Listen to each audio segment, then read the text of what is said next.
and may be inappropriate for persons under the age of 18. How dare they even ask? You mean like flaming, or? Well, it's a standard question we have to ask. No, we're not homosexual, but we are willing to learn. Yeah, would they send us someplace special?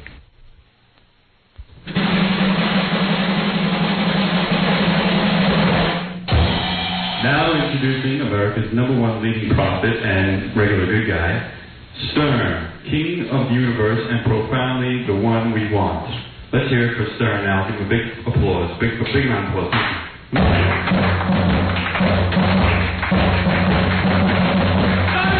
Silence, you fool! How dare you play such obscenity in the name of Stern? Stern, King of the Universe, knower of all, omnipresent, omnificial, omni-everywhere.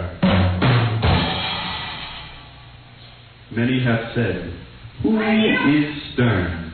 Yeah. What right? Silence! Silence, beggars! Silence! Many have said, who is Stern? How dare they even ask that question? But I know these simpletons out in the audience. I will strike them down. I will attack the unknown attacker. Yes, this is true. Now Stern will say more.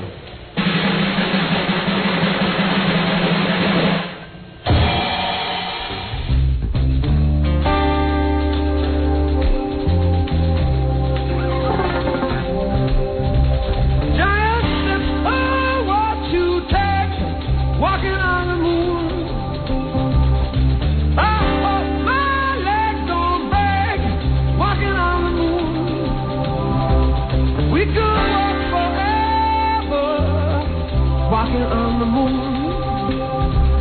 we could be together, walking on the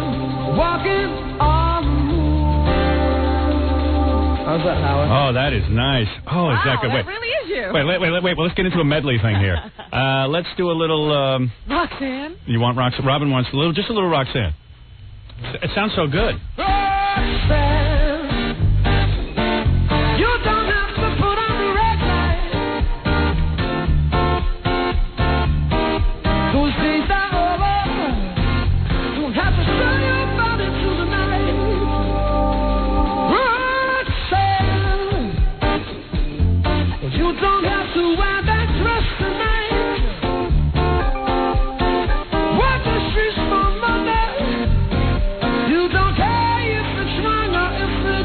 You, Howard. Rocks! I knew it. I'll ruin it, man. Man, you sound good. Yeah. This goddamn band you got is a winner. Not like those other slouches. Keep that whole group together. You got that? That's a nice group you got there. A nice little combo. I'll tell you that. That was good. All right, do one last one. Let me think of the ultimate song that you could do here. All right. In a clinch, do a little Message in a Bottle. Just a little bit. Go ahead. Let's see. 1, 2, 3. This is D-flat, Kenny. D-flat, Kenny. Send Just a castaway, an island lost at sea. Oh, another lonely day with no one here but me. Oh, more loneliness than any man could bear.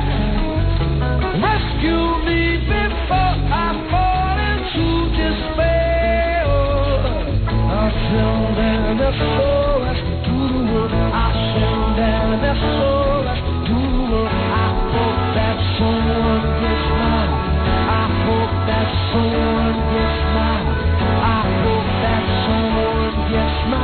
Message in my bottle. Message in my bottle.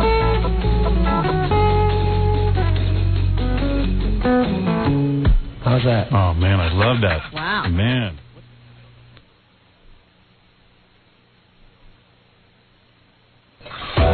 Good morning and welcome to another Howard Stern Show. My name is Jenna Jameson. I'm a famous porno actress. Howard thinks that I'm very beautiful. Do you know that I'm holding this microphone between my breasts? My firm, young 36D breasts? Now that I've gotten your attention, stop grabbing yourself and turn up the radio because it's time for the Howard Stern Show.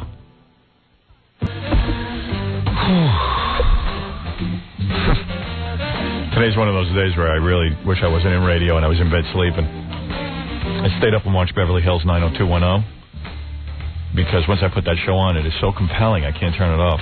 That's how sick I am. Hey, now. Hey, mystery woman. Wow. Hey, now. Hey, now. I was saying, today's one of those days I really needed to be in bed. Yeah. Because, I don't know, my stomach is upset because I think I ate some weird stuff yesterday afternoon. And I went to, I don't know for sure, but I went out and had like some fruit and some yogurt. And I don't know, my stomach's upset from it. Has it been upset since then? Mm-hmm. Oh, it has not. No, just this morning. Then why would it be the fruit from the afternoon? I don't know. Looking to blame it on something. I see. So, and then I should have gone to bed early because I was real tired, but I got caught up in... I figured, well, I'll watch the first opening thing of Beverly Hills 90210. And it's so compelling, I get caught up in it. You ought to be ashamed of yourself. Hey, at least I'm honest. Isn't there something you watch that you're embarrassed by? No. I loved that show. It was so good last night. How could it be good? It was it's unbelievable. It's never good even when it's good. No, it was the best. It was the best What happened episode. last night? See, you'll make fun of it because nothing really monumental. It was just one of those nice, easy-going episodes where everyone was falling in love. Look, I happened to see like 10 minutes of that. Ah, see? Not last night. Yeah. But sometime during vacation. Yeah. And that Ian Zierling, Yeah, or whatever Steve. his name is, that 90-year-old man Yeah. playing a young guy. Yeah. I lose my suspense of disbelief. You suspend disbelief. I lose You lose it. right at that moment when I see that old guy who's trying to tell me he's a young Hey, so don't ruin it for me. I think he's a young guy. I think he's a young guy who's losing his hair. I like him. I'm sorry. I like the whole cast. I love Claire, his girlfriend. She was wearing like a little... She wore a dress because she had to make up with Steve. She was mean to him. So she was in sweatpants and stuff. And then all of a sudden...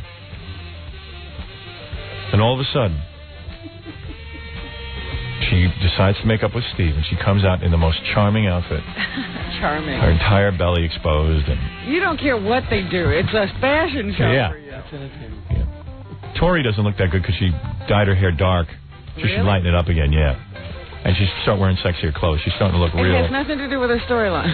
No. She's still a virgin, too. It's crazy. But I thought she was supposed to lose that this I year. don't know. And all they do is kiss, her and her boyfriend, and she's getting a little old. And every guy leaves her, right? Yeah. Well, that's a nice story to tell children. Be a virgin, your boyfriend will leave. No, a lot of them want her, though. But they all leave because you won't give it up. Yeah. Wouldn't you? Let's face it. Anyway, so that's my story. I was up till 9 instead of going to bed at 8. And then I first started... You had to watch the whole episode. It never occurred to you that there's the technology of the VCR. No, I tape it. I had to watch it. I didn't want to miss it. And then I hope they feel the same way about you. I know. I hope they listen to the show. And then, of course, I didn't. And then I couldn't fall asleep. So then I had to first begin my. It worked you up so much. And then I had to begin my masturbation routine at 9 o'clock. So I didn't get to bed till 9:30. You weren't afraid of being caught at that late hour? No, not at all. That's the best time to do it. Throws my wife off. Because if she's gonna walk in, she's gonna come in at then. Unless I'm sleeping. I see. Yeah. I don't care. Let her catch me. At this point, wouldn't it add a little excitement? Yeah, maybe. Anyway, so that's it. That's what I did last night. It's not exciting, but that's what I did. But that's your excuse Right. for why the show will suck today. Yeah, the show will suck today. Although we do have real hermaphrodites coming in later. You know what? People are telling me that this is impossible. You'll know this morning. All right, we're going to take a break. We'll be back right after these words. You're listening to The Howard Stern Show. Stay right there. The Howard Stern Show. Yeah.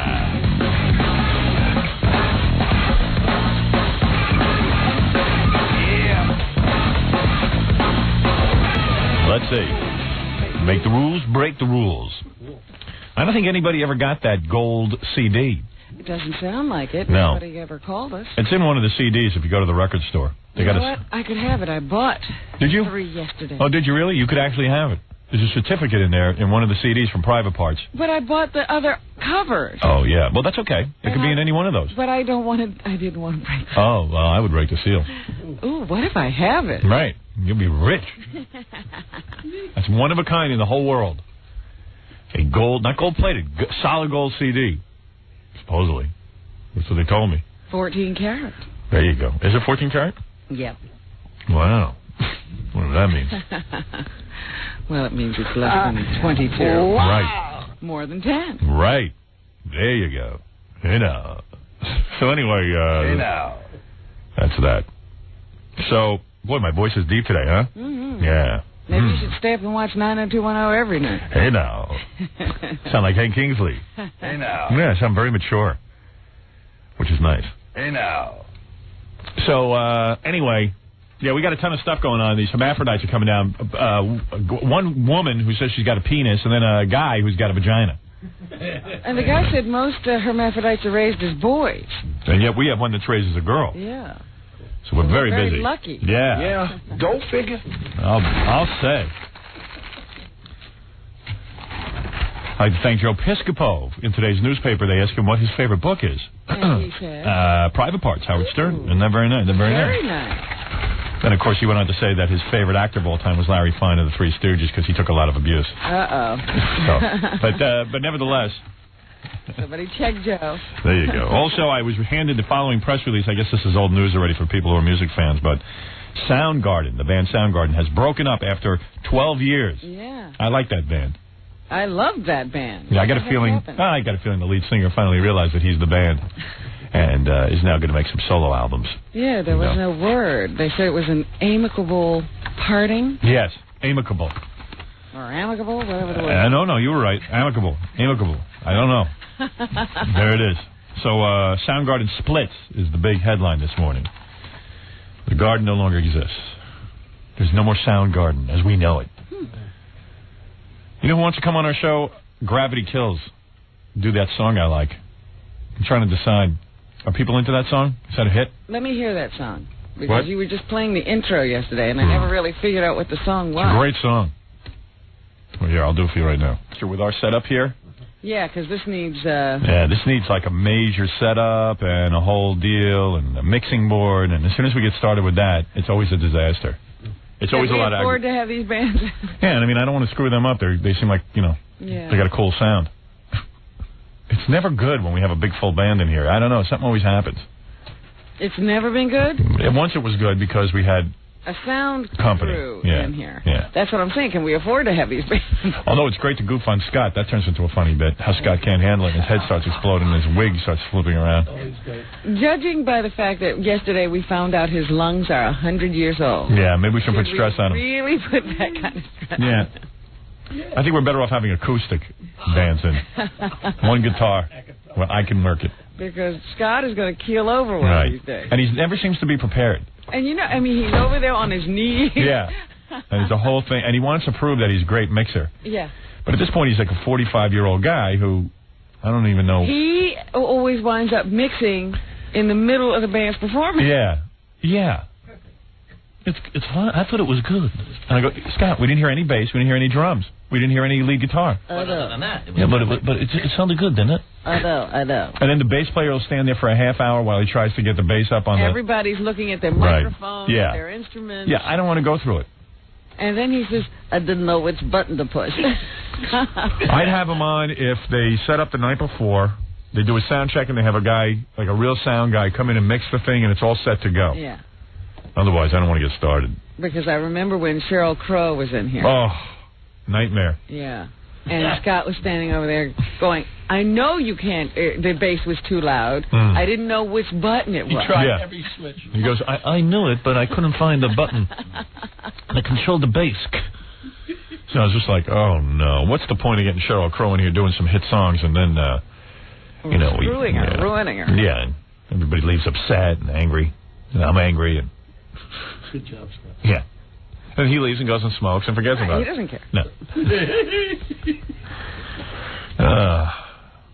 But it's so funny because I can remember he had a baseball cap on, and the cap went, the front of the cap went from here back to the back of his bald head. Yeah. Because he was so worried, and he kept bonking it on the controls. Yeah, it was bad. It was bad.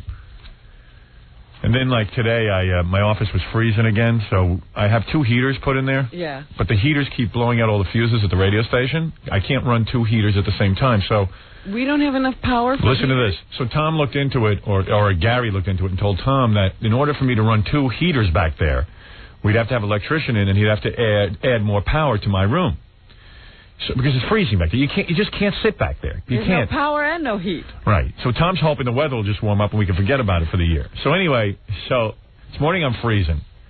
So they said, why don't you plug it into Steve Kingston's office on an extension cord? But Steve Kingston locks his office. This is all over electric heater. So I said, why don't we just put more power in my room? And Tom goes, no, I don't think that's the solution. Use an extension cord. So we used an extension cord. Gorilla used some extension cord. And Colleen said the extension cord was so hot it looked like it was going to burn up. Oh, no. We're going to burn down the building? Yeah. I know. I mean, just put some more electric in. Isn't that the answer? What is Tom's problem? He moved to these new offices. It's just they don't run heat at night. And he's going to turn it into a tenement with electrical cords. I got so many goddamn heaters running back there. It's so cold. I can't tell you. It's frigid. And he could solve the problem in 2 minutes. He'd rather me just yell at him for a couple of weeks. It ain't that.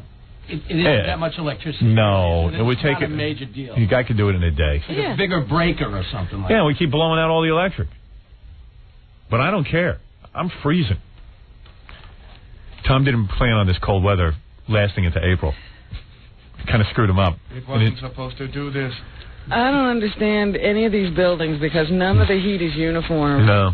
Well, you know what it is? They don't run heat at night because most people don't work at night in their building, but man, it's cold in the morning. It's like sitting outdoors. There's got to be somebody in here. I sit in my winter coat and shake. Yeah, I guess those guys are wearing coats, too. Yeah, I shake for a half hour. It's like being homeless. I just think when you have somebody working at your radio station, you have a right to keep them warm. It's an intrinsic right that the employee has. Absolutely. When you have somebody working for you, you have to provide them with heat. Yeah, and then Tom will come in. Well, okay, I'll do it. It's always got to be a battle. All right. He's suffering through. Why can't you? Yeah. He doesn't complain. He doesn't work for a living. He can sit huddled in his bed. Right. By the way, he told me there is a code, and he got it. Yeah, I read the code. It's absurd. I said, you know what, Tom? Fine. Just keep the code. Hey, please. Don't even go into it. I'm not going to sit there and argue with him. Yeah. It's a whole law developed around news shows and stuff. It's got nothing to do with us. Right. Period. But you know what? I don't have the strength. I said, Tom, run it. So we're back to that. Yeah, I don't want to deal with him. Deal with you anymore. You wear me down. Do whatever you have to do. I'm weak today, Tom. I'm not feeling well. So you know what? Forget the heat, Tom. I'm sure it'll warm up any day now. It's freezing. It's like a meat locker back there. Colleen almost got electrocuted. She says she tried to unplug the space heater, but the electric cord got so hot that she almost burned her hand. She couldn't touch it. Here's what I know about the space heaters. Yeah. You can plug in 2. You can't plug in 3. No, you can plug in 1. No, I was told 2. No, and then if you use an extension cord, but the extension cord gets so hot. I was 1. Really? That's not what I've heard. 2 into your sockets. The third one blows out the circuit breaker. Oh, I see. That's what I was told. I heard something else. What is the final word on that, Gorilla? Can you plug in 2 or 3? Or 1? It's only 1. Like Richie Herbie showed me that it's 15 volts. Well, that's new news to me. Oh, really? He said the heater, takes up 15 volts, and the wall is only supposed to take up 15 volts. something to that effect. How can this be? This is an industrial building. It's a commercial building. My house, I could put on 10 space heaters. No, probably not. But I thought you could plug in 2, and this is the first I'm hearing about really? 1. And plus, you can't. He goes. Anything else is you're draining the power. That's why. So what's the solution? So then you gotta plug in a hairdryer. Forget it. Well, that's right. I was going to say, can you plug in anything else? Because you got to know the equation. And forget about it's either on the TV. Maybe I could dry my hair to the space heater. That's not a bad idea. Why not? Saves money. Electricity. Do me a favor tomorrow. Just build a fire in there. I don't care how you do it. Just light the room on fire. I gotta warm up. What's with Ray Curvis today? She just got in just to put her makeup on. When Nobody knows what you're talking Right, about. right, Tom. Tom is the king of making reference to something that no one can Nobody see. understands. Yeah, it can never be in radio. Hey, what's with Ray Quivers? Robin's wearing sunglasses. Now I got to explain it. Robin's wearing sunglasses, so Tom goes, "Hey, what's with Ray Quivers?" It's a funny joke. It's a funny joke, but we're on radio. I thought we were on television. Hey, I'm doing comedy. I didn't know. Hey, I'm doing comedy. Wasn't even Well, funny. you're no good at being a general manager. You might as well Right. switch careers. Yeah. Hey, there is a code. Tom, why don't you just point at stuff in the room and comment? Hey, All right. I got to take a break. All right. Anyway, I don't care. Do whatever you want with the heat. Talk to Richie. How about the code? Right. We'll take a break, and then we'll...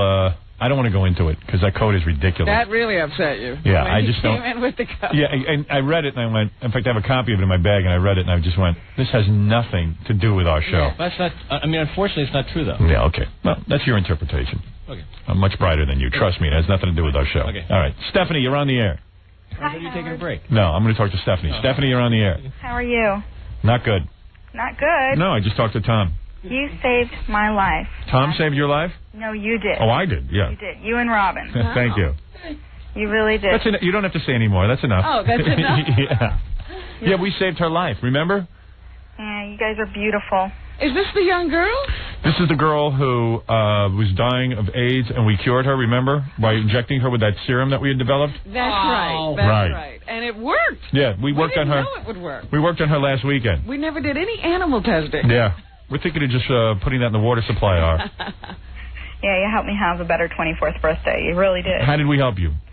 Actually, a friend of mine passed away the day before my birthday, and on the way home from the hospital, I started thinking about you. And when I got up the next morning and you were on, it was just like, this is actually a great reason to get up in the morning. Oh, that really? That's how we saved your life? Mm-hmm. Why? Were you thinking of suicide or something? It was awful because I didn't know how to go on. Oh, you wanted to kill yourself? I did. And then when you heard us, you said, hey, now I have a reason to live. Well, it's more like it's a reason to get up. It's a reason to keep going because. Wow, you owe me. You should come down here and you should come down here and give me sex. Don't you think? Well, then she'll want to end it. I would, but your wife is too beautiful. No, not at all. Oh, she's not too beautiful. She's not that beautiful. For her to have sex with She's a beautiful woman, but she's not that beautiful. Well, I've seen her picture that you show on E. She's Yes. gorgeous. You're Really? a lucky man. I am? I mean, I am. Who was your friend who died? Her name was Tabitha. And what happened to her? She had cystic fibrosis. Yeah, I have that. Don't I, Robin? No. But I cured it. It was psychological. I think I have that this morning, cystic fibrosis. You don't even know what it is. What is it? It's a disease that people are born with. Huh? Oh, you have cysts? No, Isn't that Elephant Man disease? No. It makes you make this awful thick mucus, and you can hardly breathe. And Oh, like Scott the Engineer. you don't develop right. You Oh, have really? internal organs and all that stuff. And you were friends with her? Yeah, it was. See, I'm so shallow, I wouldn't be friends with somebody like that. Part of the Big Brother Big I know. I can't take them leaving. I ignore people who are dying. But anyway, that's really sad, but at least you're going on. It was a really great thing, actually, for her because now she doesn't have to suffer anymore. Right. I'm waiting till I don't have to suffer anymore. But it's going to be a long Yeah. time for you. See, it seems like I have to suffer every day. I hear what you're saying. Well, listen, you're right. This show is a lifesaver. We are terrific, and I agree with you. We have saved many people's lives. I receive letters every day of lives we touch and save. So you're not the only one. You're in a vast group now. Yeah. Now, why don't you go out and pick a healthy friend, if I may recommend that? I have healthy friends. The reason you're so depressed is you pick all these sick people to be friends with. Why don't you pick a few friends that are going to live a while? Well, it was I see. very quick. I see. All right. So. How did you meet this friend? When she was a child? Actually, I met her a couple years ago. I see. I was working at the local hospital. Were you in love with her? No, Oh. no. She's a kid, and I'm a little older than that. Oh, I see. I see. Well, try to quiz your friends before you make them. Don't make friends in the hospital. Right. Sick people there. You know, I never befriend anyone who's in the hospital, even if it's a minor ailment. You never know. Yeah, if my advice to you is to screen better for your friends. Then you won't go through all these depressions, because you can't handle it. Well, it was just so fast. That's all. All right. Thank you, and I'm glad we helped.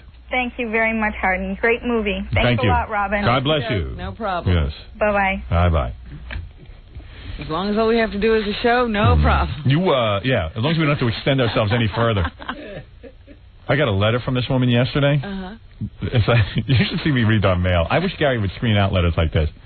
There's this woman, right? She was living like a regular life. I don't know where, like in Colorado or something. She was called Colorado. I don't know the exact story. And she wrote on this chicken scroll and stuff, and it was like, please help me get money or help me get a doctor. And I was just like, oh yeah, right. She just wants some money and stuff. But she enclosed a newspaper article on her story, so it's legit, like a real newspaper. Right. She was like living in Colorado or something, and she came down with an illness that is so rare that only 400 people in the world have this disease. But it's treatable. Problem is, it's very expensive to treat. Yeah, because nobody's going to make an expensive treatment for 400 people. And she was pretty and had a husband and the whole thing. So she starts going for treatment, and everything's fine, but then her insurance doesn't cover it anymore. And she gets sicker and sicker, and her husband leaves her.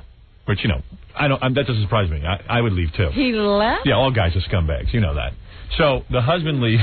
And it's curable. Yeah, it's curable, but it's very expensive to treat because only 400 people have it, and the medication is very expensive, supposedly, or the type of treatment is expensive. Who knows? So she decides to move to New York. She meets a doctor who is a specialist in this, and he agrees to treat her for free. So he's been treating her for like the last 10 years. She's been doing great. It's completely controllable. She looks terrific. The guy dies. Jeez, boy, she got bad luck. The guy dies. No other doctor is willing to treat her for free because they claim they get insurance. Their insurance costs are too high. If something goes wrong, they got to pay malpractice and that, so they can't afford to treat anyone for free. That's what they're saying. So meanwhile, now she has no money. She's completely bankrupt. In all this 10 years, she didn't figure out how to afford treatment? No. Listen, she's not a wealthy woman. And she... What does she do? She's now homeless. She lives on the street, and she's dying. And what does this disease do to you? What? What does the disease do to you? I don't know, but she even says, I lost my look. They show pictures of her. It's not pretty. She really kind of lost her beauty. And so no one wants anything to do with her, as you know, when women... She can't find another... Right. I mean, look at any of these good-looking broads who get old. No one wants it. You think anyone wants Bridget Bardot's problems now? Before, there were guys lining up to help her. All of her problems were cute. Yeah, right. Yeah, these problems are not cute once you lose the looks. So now she can't afford any medical treatment. She says, I don't know how much money she needs. She wants to get on the air and ask for a doctor to help her, or... and I'll tell you her name. Why would you be just telling us this? Why wouldn't you be introducing this lady now on Queen for a Day? So anyway, listen to this. So I'm reading this in the mail. Now I'm going, you know what?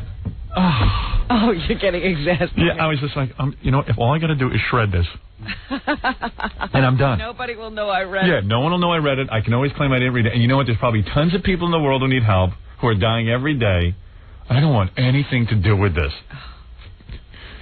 But then again, the Christian thing to do would be to announce it. So, good job, Gary. It was like, oh, man. I can't believe he lets a letter like that sit in your mail. And then come and talk to you about that personally? No, and then, because and then what happens now that I mention this? There's going to be 9 billion people who have money problems, and I don't want to become. Who's that guy who helps everybody out with the money? Ross. Ross. What's his name? What's that guy's name? Ross Percy. Percy Ross. Percy Ross. Yeah. Percy Ross. Who is Percy Ross? So, then I'm reading this thing going, oh, Christ. Now I'm going to become like, goddamn Florence Nightingale. It's going to become Queen for the day. Angel of Mercy. Yeah, the Angel of Mercy. Hoofa. Yeah. Usually by the time I get in touch with them, they're dead. I would say so. Yeah, but that mail delivery system is kind of slow.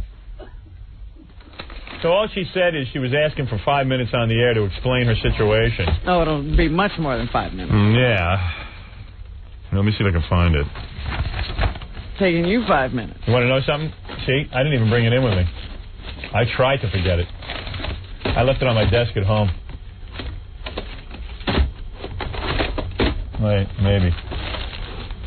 Yeah. Yeah, I managed to bring in Rosie O'Donnell articles, though. Oh, thank goodness. If anybody knows her, her name is like Miller or something. I don't know. What are you going to do? Probably can't help her. It's probably too late. Oh, no. You know what I mean? I might have shredded it. I mean, how do you get in touch with a homeless woman? I don't know. Although she had an address on the thing, so maybe she's not homeless. Maybe she has a flop house or something. Because I was going to say, if she's homeless, I don't know. You'll never find her. Yeah. You know, and then I guess if she got on the air, maybe some doctor would help her for free, because we don't want to kick in any money, do we? I don't. We can't afford... I mean, she's been living 10 years. Right. We can't afford that. Yeah, I don't want to get caught up in paying her medical bills. This isn't a cure. This is a treatment. It Yeah. goes on and on and on and on. I don't know why she let her medical insurance lapse. That's what I can't figure out. Hey, they probably dumped her because she was sick. That's Yeah. what medical insurance... Well, she says in the article that I think that she needed $5,000 to continue and didn't have it or something, and which made no sense. I mean, that's the time to contact me. We could have raised that. But why... I don't know. That doesn't sound right. I don't know. It's a scam. No. It's a legitimate thing. Really? Yeah, it's real. The newspaper's a legitimate newspaper and everything. It's no scam. You sure it wasn't the Weekly World? No, it wasn't. No. It was a real thing. All right. But I don't have the article, and I don't know her phone number, and... I'd like to help her, but I can't. Yeah, so that's my point. So we don't mind helping people if they listen to the show and they get cheered up by it. But what we do mind... Anything beyond that. You have to see, there's this disc jockey in New York. I was just reading about him in the newspaper. This big, fat slob, Rocky Allen. Yeah. Guy must weigh... First of all, they're on Z100. Yes. No, PLJ. PLJ? Yeah.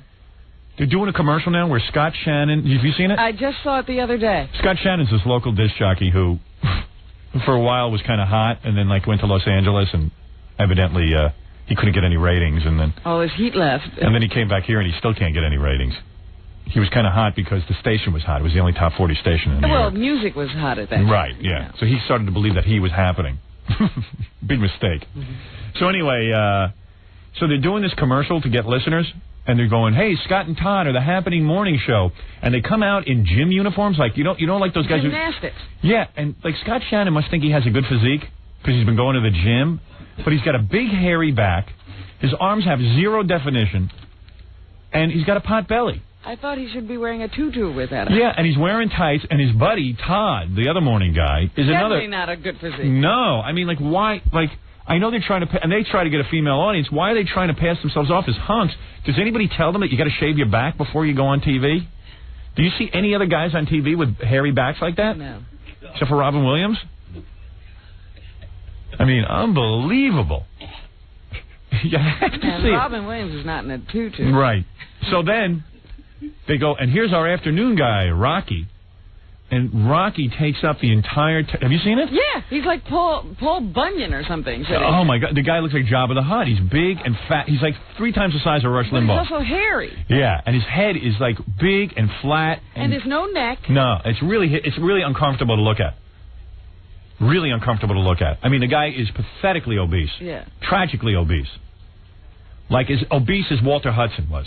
Remember? Well, yeah, he's getting there. Yeah, the guy who they had to carry out on a slab. So there's this article in the paper on him that he was having back pain.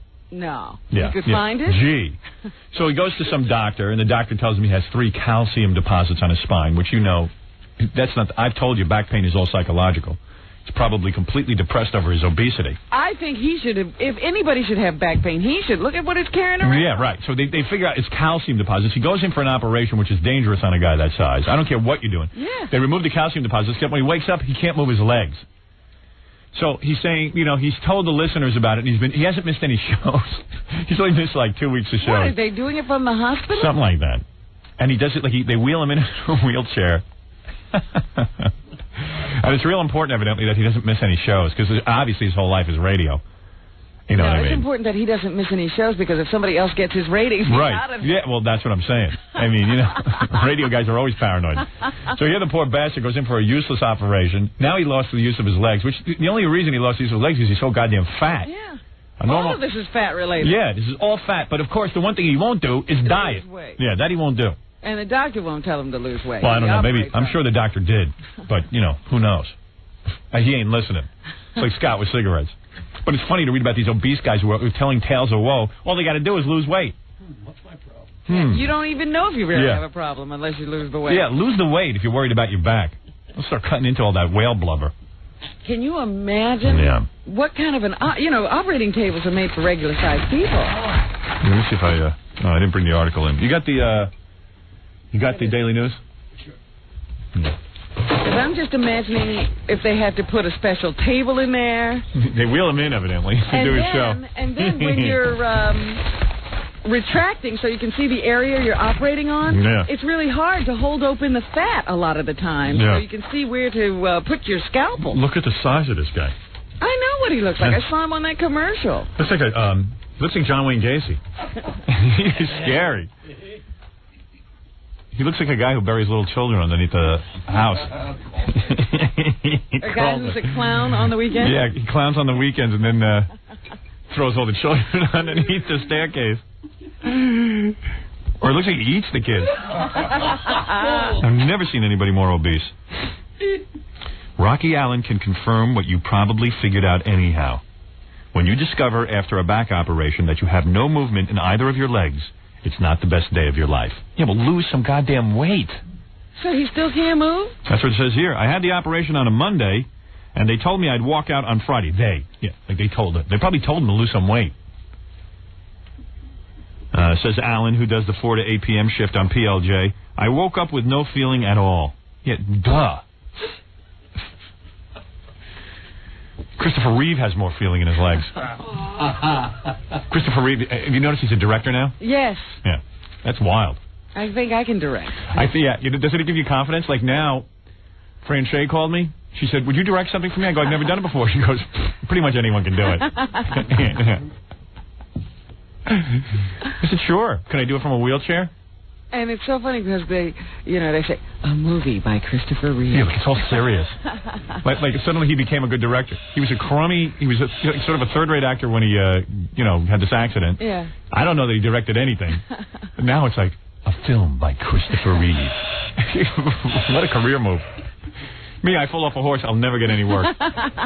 People will put you away. Yeah, a film by Christopher Reeve. And it's always like, you must see it. Yeah, why? Because you must see it. It's the most important film of the year.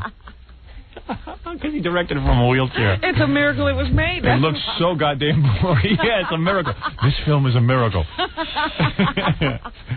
And now he's the world's greatest director because he's in a wheelchair. That's right. Yeah.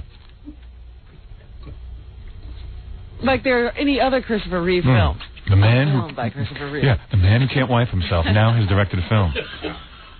And it's like, but the most wonderful film ever. Richard Attenborough must be kicking himself. Yeah, right. And it's a serious. Of course, it has to be a serious film. Of course, he can't make a comedy. No, nothing funny going on there. He should be making films about people who fall down all the time.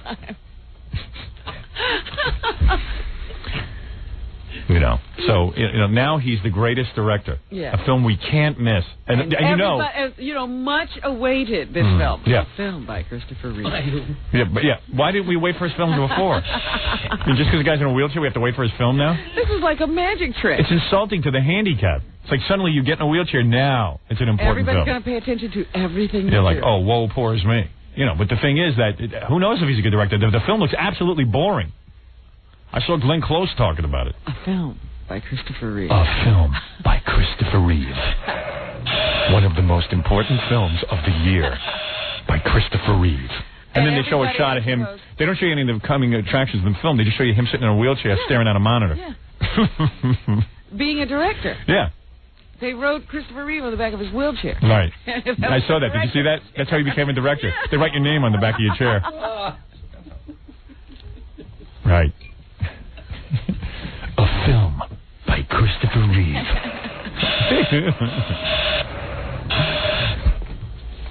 Well, yeah, but it looks real boring. No offense. Hey, I hope the film's great for his sake. But it is now one of the most important films. Oh, so you want to hear? Well, I got to take a break. We'll come back. I'll finish the Rocky Allen thing. Then I'm playing the song. All right. All right. We'll be back right after this. We'll return to the Howard Stern Show after these messages. You're listening to a man who wishes he had both a penis and a vagina. Howard Stern. That's very true. What is it, Gorilla? I was at a bar last night that had your soundtrack on the jukebox. Oh yeah? Yeah. Where were you? What bar? I think it's called 190. It's in the city. Well, you go out every night, huh? No, not every night. Really? Yes, he does. He does. He's always trying to network himself. Well, not really. I got to make some money, That's how I do it. So, you go to a bar and you made money? No, but, I know the guys that own the bar, and I might be doing an appearance for them, so... Oh, I see. So you're working them. You're networking. I went to go check out the bar. Right. Make sure it's up to my standards.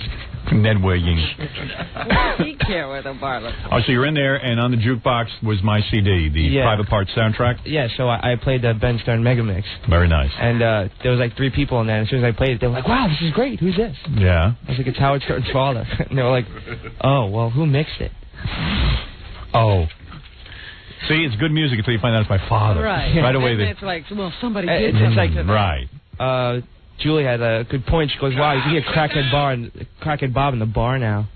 What? You can hear Crackhead Bob in the bar now. Okay, all right. We're done with you. Go ahead. You're a real storyteller. You know who you remind me of? Who's that guy? The guy who had the long beard and used to tell us weave stories? It's a guy. Not Burl Ives. No, not Burl Ives. No. Who's the guy who used to write books and stuff, like wrote Huck Finn? Mark Twain. Mark Twain. You're like a young Mark Twain. The way you weave a story and the detail you go into. So they was in the bar, and then they played the Ben Stern Mega Mix, and then they said... And then Huckleberry Finn walked in. Julie had a good point.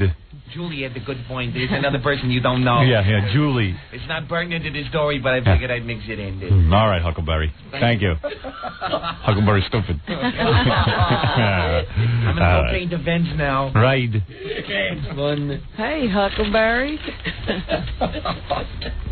So you want me to finish the story, or you want to take phone calls, or what? Yeah, all right, I'll finish the story. Yeah, I was going to say, which story were you on? This is the fat disc jockey here in New York who can't feel his legs. All right? Rocky Allen. Okay. I had the operation on Monday, and they told me I'd walk out on Friday. Of course, he leaves out the fact that he weighs he's got to weigh at least 700 pounds. And he almost didn't walk in. Yeah. Allen had the operation October 14th, and the plan was that removing 3 calcium deposits from his spine would clear up persistent back pain. Now, the back pain is caused by obesity and psychological situations. Stress. There is no such thing as a calcium deposit causing back pain. Trust me on this. I know it. And if you don't believe it, go to Dr. John Sarno. He'll tell you about it. And beyond that, he says, it didn't even clear up the pain. So listen, he goes, that was 3 operations ago, all right? He had 3 operations for calcium deposits, and the doctors think he could use 1 more. He gets around in a wheelchair and spends much of his time in rehab using parallel bars or a walker. You're going to fix him. And beyond that, he says, it didn't even clear up the pain. I actually have more discomfort now than I did before the operation. He says from his Jersey home where WPLJ has rigged up a remote studio. I know. I told you he wasn't coming into any studio. This is, in fact, the most amazing part of the story. He only missed a couple of weeks of work, even when he had the tiniest feeling creeping back into his legs. So he can feel. I don't know. It could, who knows? Well, if he's up walking, he's got to feel something. I don't know. He's using parallel bars. How could this guy lift himself on parallel bars, Robin? Really, think about it. You're lifting what? 900 pounds. You have no muscle tone. Oh my God! And he's in that commercial they're running. Yeah. Steve Kingston, my program director, said the commercial is actually losing him listeners because he's so uncomfortable to look at. People won't listen to him. Yeah. Sidekicks Blaine, Ensley, and Harry. Harry and Blaine are his sidekicks. Okay. Have been terrific. And so has the engineer, Al. Are they coming out to his house? I don't know. WPLJ has been supportive all the way. You can't always be as spontaneous when you're not in the studio, but basically the show is the same. Yeah, I bet. I've been upfront about my condition with the listeners, and they've been great. I've got thousands of cards and emails, probably telling them to lose weight. We try to treat it like everything else and find the humor in it. Yeah, so why don't you admit you're a big fatso, and that's why you have a pain. If you could only lose weight, you might be better. Right. His time on the air is, he says, is often the best time of the day. When I'm there, I block everything else out. So think about it. When he's distracted with the show, he doesn't have the back pain. So you tell me what's causing the back pain. Couldn't be real. All right. He says, I don't spend a lot of time thinking about it. Do you believe that? I don't spend a lot of time thinking about that. I have no feeling in my legs. Wouldn't you think about that I think about that every moment. Yeah. You know what? I would quit my job and concentrate only on that. Yeah. I'd have to be up walking again. This is a guy who's in total denial. I don't spend a lot of time thinking about it. Sure you do, dude. I'm lying here. Yeah, right. You're in bed. Who knows? He probably just wants to lay in bed. He's a big fat guy. He probably just wants to lay in bed and eat. You know what? This is the beginning of the end. Right, but it's a good excuse to lay in. Yeah, because remember what happened with Walter Hudson? He just laid in his bed. You take to the bed, you just get bigger and bigger, then you can't get up. Right, and you eat. You get absolutely zero exercise except for rolling over. Like a beached whale. Ooh. Somebody ought to have a good talk with that boy. But who cares? Hey, Robin, how do you think he's going to the bathroom? Does he do it on the air? Oh, man. You think he's using a big man while he's on the radio? So we're talking about Christopher Reeve all over the television now. Christopher Reeve is now a director. He has directed one of the most important films. Oh, no. It looks real boring. Did you see this in the paper? No. Reeve breaks arm in super mishap. And they're still using that Superman reference. He's far from Superman. Actor Christopher Reeve is making a super recovery from a broken arm that paralyzed Superman star suffered this weekend when two aides accidentally dropped him. They were carrying him and they dropped him. He ought to lay off directing and just work on getting better. You know? Can you imagine? Saturday's mishap occurred as the 44-year-old star was being transferred from his stationary exercise bike to a chair in his Westchester home. His stationary exercise bike? Yeah. He's getting more exercise than Rocky Allen. Yeah. I bet you Christopher Reeve is up and around before Rocky Allen. Reeve, who was paralyzed from the neck down in a horse riding accident 2 years ago, did not realize he might have broken his left arm. Of course not. He can't feel a thing. When he fell to the floor because he felt no pain. Did they bother fixing it? Of course they did. Really? Yeah. Why? Well, because, it's like probably back behind his head. Oh, really? I didn't realize that. I didn't know anything was wrong until my arm started swelling up, he told USA Today. Doctors operated on Sunday, inserted a titanium rod in this poor bastard's bone between his shoulder. Yeah, because he can't heal. There's no stress on the bone hump. It means he didn't require a cast. Well, there's good news. Yeah, they just put a metal shank in him. Right. Now when they drop him, he'll just clang. Reeve said the accident happened when the two people lifting him from the bike to the chair got out of sync. Boy, what a drag. What, they missed their count? 1, 2, 3? I heard when he was directing that movie, they couldn't even leave him on set because his respirator was making so much noise, they had to put him in another room. Yeah, when he starts to breathe, yeah. You can hear it all over everything, I guess. Do you know anyone who's going to watch his movie? A film by Christopher Reeve? A film by Christopher Reeve. You think falling off a horse makes you a good director? What kind of directing is that? Do you know how Betty had to be all over everything? I don't know. Hey, he did it, all right? I think we could direct. I'm pretty confident. I don't know. We'll take some calls. You know what? Next time he's directing, we have to visit the set. Yeah. You think we'll be invited down? Jackie Penthouse, Joke Page Martling, Sergeant Pecker, the Joke Man are both 78 minutes of nonstop filthy jokes. Only $12 plus $4 shipping and handling. CD or cassette, buy two, get one free. Call 1-800-323-KING. Saturday night, May 17th, 2 shows at Historic Club Benet in Sayreville, New Jersey. For information and brand new jokes, visit JackieJokeman.com.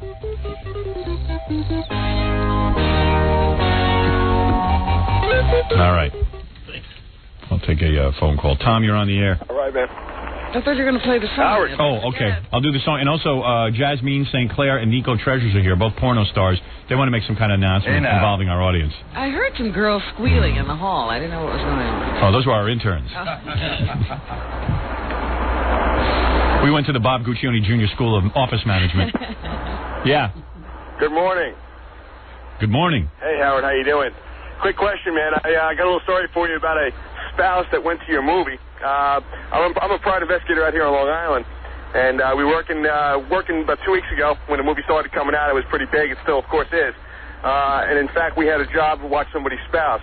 What we did was we went out and we were basically running surveillance on her, and the spouse rendezvous with a male at a movie theater here on Long Island, and they go in to see Private Part. So I say, hey, great, this is my chance to go see the flick, you know? Right, because you have to follow her. Exactly. So we go into the movie, we sit down, and the movie starts.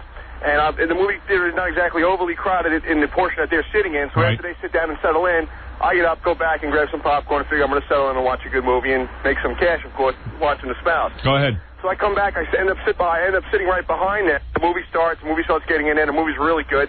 And in fact, she starts letting her fingers do the walking, if you know what I mean. Understood. Right? So we're sitting there, and in fact, I'm observing what's going on. The movie goes on, and in fact, the movie ends up, and of course, it's over. when we leave, they go outside, and he gets into her car. Right. And we're sitting there, and I start videotaping him. We have night vision gear to go ahead and report back to the client. You know, I got night vision gear. Do you know that? No, I didn't know that. You have night vision gear? Yeah. Awesome. I'm totally equipped for night vision recording. So now you can do this kind of work. I'm thinking of it. I think it's a cool job. It's got its pluses. Although you got to feel like a prick when you go to bed at night. I mean, you know, you're just busting this poor woman. Why is she cheating on her husband? Because he's probably a bore. Oh. Go ahead. So anyhow, what we do is we end up watching him in the vehicle, and she ends up supplying oral sex to him in the car. Right. And we end up getting that on tape, and that's, of course, what the client really was paying us for, to give some evidence as to what's going on. Wow. When we get back, and I end up about 3 hours goes by after the movie's over, and they spend some time in the movie theater parking lot. They leave. We follow her back to her mother's house, and then from there she goes home. So our report back to the client was basically outlining what happened that night, explaining to the client, of course, that the wife went to the movie and blah, blah, blah, and they ended up rendezvousing with this male. She turns around to the spouse. I learn after the report goes back to the client. She tells the husband that she heard from her sister that the movie was outstanding, and in fact they should go because she understands it's such a great time that they really need to go to the flick, possibly to go out and see it. I kind of thought it was ironic that here this woman is going out cheating on her husband, right? And she comes back, tells her husband how great the movie is. Right. Meanwhile, she's got to wipe her lips clean to go ahead and tell this guy this, and he, of course. He's kind of laughing because he turns around and tells her he has a report as to what happened, and it was kind of an awkward situation for her, I guess. This story is more complicated than Rocky Allen's medical situation. But very good, thank you. All right, Howard. Bye-bye. Bye-bye. Well, there you go, Robin. That is pretty funny, but that's a good endorsement. She wanted to see it again. Right. She saw it. She had oral sex with that guy, and then went home to her husband and said, we got to go see this thing. Fabulous. I'm looking at the bright side. Right. I actually talked to fans yesterday who have not seen the movie yet. That always amazes me. Like, you'd think they'd go see it just out of curiosity after all those good reviews. Sure. Yeah, that freaked me out. And then I've talked to people who've seen it 7 times. We had a guy on the phone the other day said he'd seen it 20 times. Yeah. He sounded a lot like Christopher Reeve, though. I don't know. Hey, you're on the air. Yeah, Howard. Yeah. I see Rocky Allen at Kessler all the time. It takes like 3 of these huge guys to get him from his wheelchair onto his mat. Oh, yeah? Yeah, his wheelchair is about 4 feet wide when everybody else is about 2 feet wide. Wouldn't you be so embarrassed that you'd lose weight? Oh, man, I can't believe... And he's complaining about, I feel so bad, I can't feel my legs. You should see the condition. Yeah, well, I mean, take a look at yourself, man. There's a reason you can't feel Is he your actually healing? I mean, sometimes they have trouble healing. Nah, he just does a lot of mat work. That's mat work. They roll him around on the floor. What? Yeah. You know, I was listening around on the radio yesterday, driving home, and I caught part of his show. Yeah. So he's doing the Christopher Reeve story. Yeah. And he's talking about how how sad it must be if you can't control yourself. When people are moving you around and stuff, and how he fell down. And then Rocky Allen started talking about how he had a special air mattress that he had because he didn't want to get bed sores. Yeah. He's been in bed for the last 9 months because of his operation. Yeah. And how they put him in the bed in the hospital. And he started sliding off the bed, and he couldn't, he couldn't control his legs, and he just thumped down on the floor. He should lose some weight. Exactly. Like wouldn't that be a lot simpler than suffering the embarrassment of sliding off your bed in a hospital? Oh man, it would probably take 5 people to pick him back up. And then everyone has to go, oh poor guy, oh poor guy. But I mean, like a woman with cystic fibrosis, you feel bad for her. A guy who's just ballooning and eating. I would like to eat that much too. Who wouldn't? But you get yourself in line and you go, well, I can't. Like yesterday, I went out for lunch, right? Everyone was eating waffles and everything. I had some yogurt and some fruit. I mean, yeah, I would have liked to have had waffles, but you kind of put a lid on it. Because people go, oh, you're so lucky, you're thin. I go, I'm lucky. I'm not lucky. I got to work at this. No self-control. I'm a goddamn obese person in here. I like to eat all these foods, but you have to have some self-control. I mean, like I went on vacation. They got a buffet every morning. You could eat everything in the goddamn buffet. I said, when I'm home, I normally eat cereal. So maybe I'll have cereal. Maybe maybe I will have a waffle, but I don't put any syrup on. I have 1 waffle, 2 waffles at most, not 10 waffles like I could have eaten. At some point, you look in the mirror and you go, my God, I feel horrible. You don't even have to look in the mirror. You can't move. Oh. You can't get out of he can't get out of a chair. Yeah, I mean, I love to eat. And then people go to you, oh, you're lucky. You're thin. You bastard. Don't you think, I mean, this guy, when he thinks of doing anything, he has to think of his weight now. Yeah. If he wants to get an airline ticket, he can't sit in a regular seat on a plane. And then everyone's supposed to go, oh, I feel bad. Oh, I feel bad. His whole life is controlled by this now. Yeah. Keep eating. Jesus Christ, if my legs weren't moving, I would lose 500 pounds. Well, you do it before then. Pathetic. But he's like a Scot, you know. He can't see the weight as a problem. Yeah, and then when he gets his cancer... Everything else. Look at cancer. I'm so sorry. We told you were going to get it, you idiot. How much warning did you need? I have bad luck. Everybody else is healthy. Look at you. How did this happen to me? I say as soon as Scott gets cancer, we fire his ass. Yeah. I don't want him around depressing us. Let's not be supportive. Good. No, I'm serious. I'm not going to feel sorry for him. He's bringing it on himself. It's the same as if he took a gun and shot himself in the head. Well, we've already discussed whether we should go to the hospital. I'm not going. I'm not going. I'm saying it right now. I'm not going to see Scott the engineer in the hospital when he gets his cancer. I don't want to see him there with a hole cut in his neck, puffing away through the meat in his neck, for that blowhole. I'm telling him right now I don't want to go. I don't want to sit there and go, oh, I'm so sorry. I'm not sorry. I told you a million times to quit smoking, you jerk.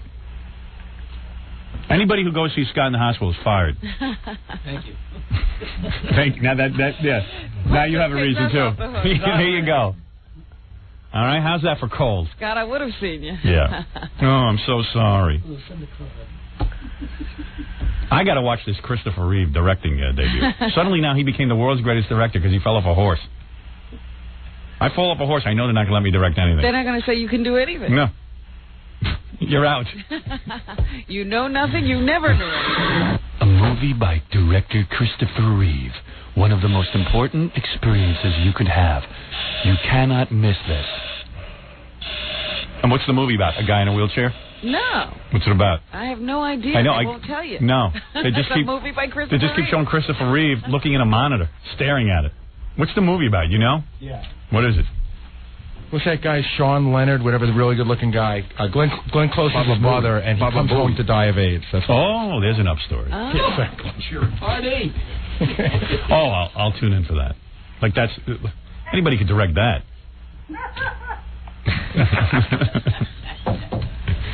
A very important AIDS-related movie. But the AIDS is taking a back seat to Christopher Reeve. Right. It's a movie, it's a film by Christopher Reeve. That's all you need to know.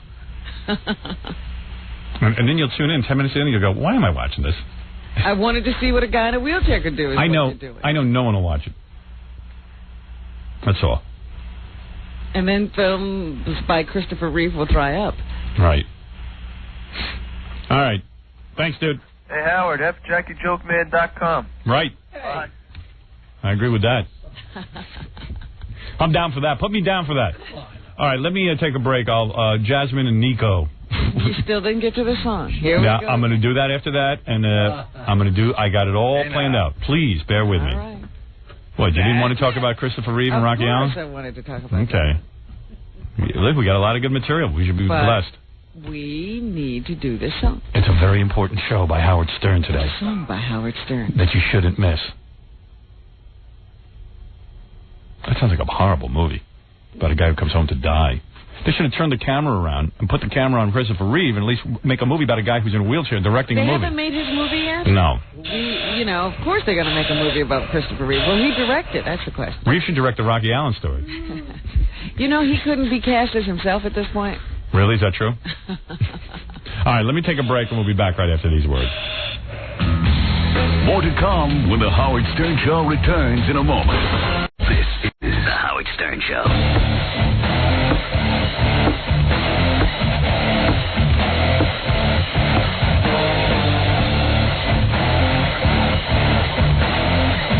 What's your problem? Why are you talking about fat people all the time? I'm not talking about fat people all the time. I'm talking about fat people today. Yeah, well, no. It seems like you always berate them from day to day. What? What do you got against them? I don't have anything against fat people. I'm giving them advice, which is more, what do you want me to coddle you? Are you fat? Yeah, I'm fat. Yeah, so do something about it. I don't want anybody to coddle me. Yeah, so what do you want? I'm giving you good, solid advice. If somebody gave this fat guy some advice, he would be able to walk. By berating people, you give them advice. Yeah, that's right. Sometimes you got to berate them. Sometimes you got to say to them, stop being a baby. Well, listen. Stop putting every goddamn thing you see on the planet in your mouth. Stop being such a chazer. Are you a chazer? What do you do? You don't eat, right? You one of these fat guys who tells people they don't eat? I'm not saying I don't eat. I eat just as much. Oh, you have as a glandular problem. Excuse me? Oh, you have a glandular problem. I didn't say that either. Hello? Yes. Oh, I thought you hung up on me. No, I don't hang up on you. You have nothing to say, but I didn't hang up on you. Well, listen, I'm kind of nervous right now, but... You probably have a fat virus. That's all. No, I don't say that That's the new thing. Fat people not saying they have a virus. Listen, you want to be thin, you look in the mirror and you say, well, let's take an assessment here. I'm not happy. I can barely walk.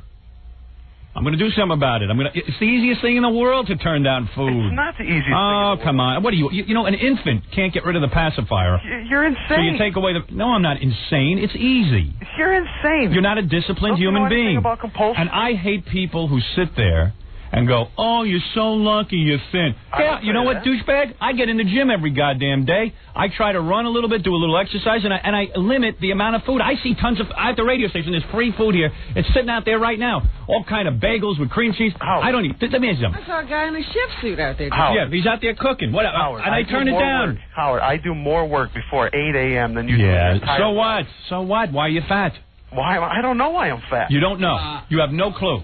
I don't have a clue. I swear to God. All right. What did you eat? You'll never be honest, so what's the point of talking to you? What did you eat yesterday? Okay, all right, let's see. Be honest. When I get up, I don't eat anything in the morning. There you go. Typical fat person. I get up, I don't eat anything. Listen, that's already a lie. Go ahead. How much does he weigh? Have we determined that? What do you weigh? I weigh 317. 350. Oh. How tall are you? How tall are you? Day. Hey, this is my typical day. How tall are you? 5'7". Go ahead. You're obese. Go ahead. Yeah, I know I'm obese. This is my typical day. I get up, I don't eat anything in the morning. I'll go to work. I'll eat something about 10 o'clock. What do you eat? Usually I'll go like to Dunkin' Donuts. Yeah, all right. Well, there's your answer. Well, listen.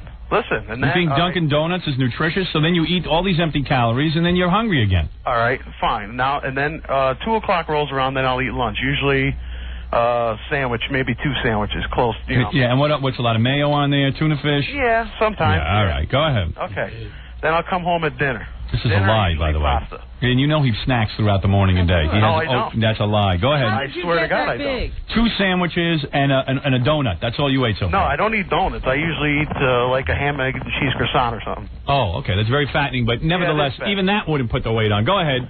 Okay. And then at dinner, I'll usually eat pasta every night. Yeah, and you chow down on a big bowl of and pasta. no desserts, no nothing, no snacks. Nothing. Yeah, I do eat dessert. Oh, that. You see how they leave everything out? Yeah. Listen, if I followed you around for 2 days, I know exactly why you're fat.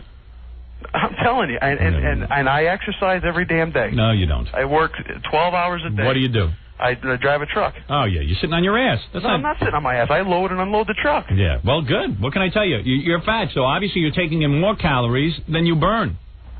Yeah. What, it doesn't take a rocket science. You know, people act like it's a mystery. Oh, I don't know how to lose weight. A donut, a croissant with probably cheese all over it. Yeah. Yeah, please. Well, let me tell you. It's so obvious. Howard, I don't wish to be this way. If I could change, so then be happy. That's all. I don't want to hear you whining. The guy came up to me the other day and goes, oh, you're so lucky you're thin. I said, I'm not lucky. I'm a fat person. I do it in a second, believe me. Okay. So go do it. In a second. And what are you bothering me for? This is great. This is a dopey conversation. Excuse me? It's a dopey conversation. So what should Howard do? What should I do for you? Talk nice, tell you it's sad. I'm not saying you should do anything. Oh, you poor Why bastard. do you treat people, you fat people, like they're criminals? I'm not treating them like they're criminals. The guy wants to know why he has no feeling in his legs. He's going to doctors. He weighs 900 pounds. I comment on things. People like it. That's how it impacts my life. What do you want? I'll do a show where I don't talk about anything. Howard, that's not You're suggesting to me I should not talk about fat people, overweight? You didn't mind him commenting on anything else? Yeah. I don't mind him on commenting on anything, including fat people. But you're talking about them. No, people come up to me. Wrong. There is something wrong. There isn't. Okay, thank you. Well, then go be fat. What do you? Why do you care if there's nothing wrong with it? Why are you arguing with him? Say he's misguided and go on. That's all. I don't know anything. I'm stupid. Rita, you're on the air. Yes, sir. How are you? Please, who cares how I am? You don't. Well, I really don't. Obviously, I'm miserable. Well, that's nice. But I'm calling. Why do you ask? You said to me, how are you? I said, who cares how I am? You said, well, I don't. So why did you ask the question? Well, don't worry about it. But anyway. Well, why shouldn't I worry about it? You asked a question you don't care about. Shut up. You want to know something? When people say, how are you, they don't really care about the answer. You don't care about the answer. I'm calling about yesterday's show. What about it? I thought it was very disgusting. Well, every day it's disgusting. I know it is. Every day it's disgusting. What in particular disgusted you? Everything on that program disgusted me. The discussion about the drugs, What drug? Disgusted me. About the marijuana. Oh, about how to beat a drug test? Yeah, how to What's beat wrong a with drug that? test. That's real great for these kids to be listening to. Why not? Why not? You think a kid should lose his job for puffing a little weed? Are you insane? Would you like your... No, do you have any but children? Do you have any children? Listen, Do you have I any... don't want my kids puffing a little Your weed. kids are okay? probably on heroin. No, do what? You don't even know what your kids are doing. You're so out of it. Did you ever smoke a joint, honey? Let me tell you something. Why didn't you tell the truth and tell everyone you smoked?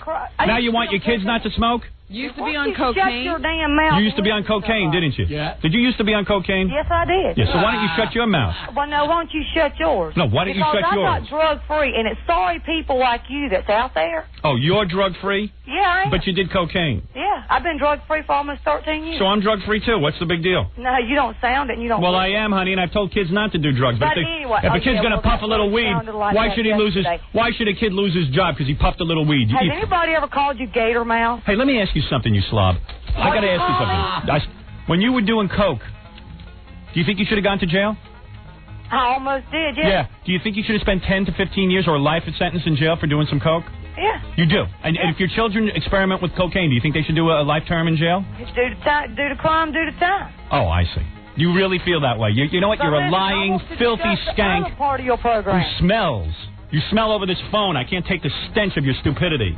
How dare you? Why don't you go look in a mirror, Jack? Are your kids as stupid as you?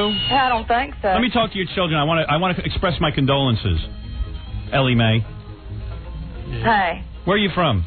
don't worry about it, bud. Why don't we contact the police and tell them that you were doing cocaine so we can sentence you to a life? Why didn't you turn yourself in? Why didn't you turn yourself in? You scab. Do you actually think I care? You got a chest like an ironing board, I bet. Yeah, I bet. You are so flat. Yeah, I bet. I don't think so. Are you buddy. flat? No. I bet you're as flat as an ironing board. Would you shut your mouth? You No. never shut up. No, I don't have to shut up. It's my show.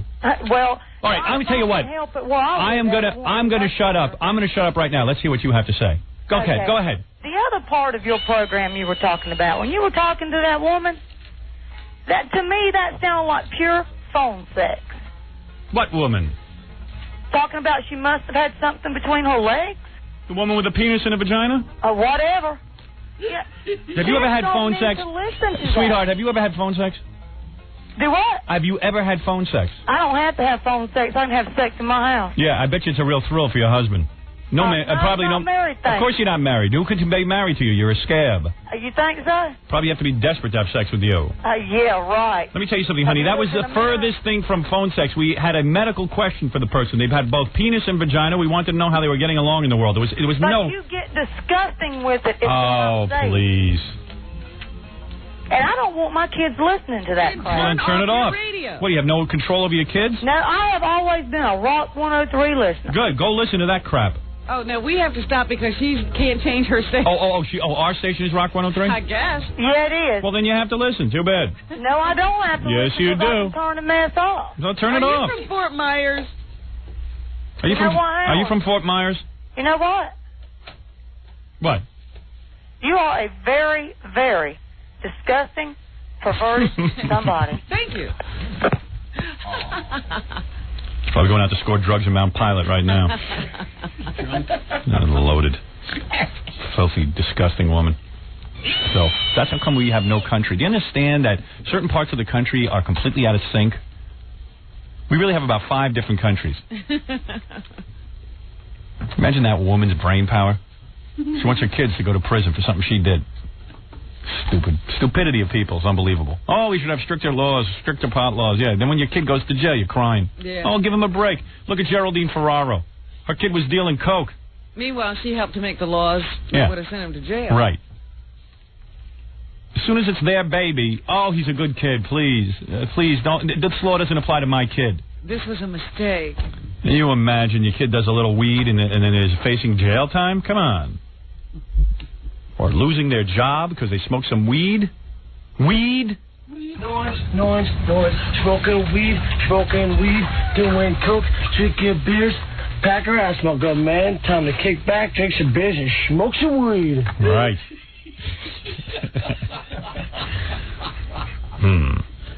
Oh, yeah. Yeah, one last phone call. Rob? Rob there? No. Hello? Oh, wrong phone. Yes, Rob? Hello? Yes, quickly, please. I can't take it. I hope you're smart. I can't take stupidity. Well, I had 2 jackasses in a row.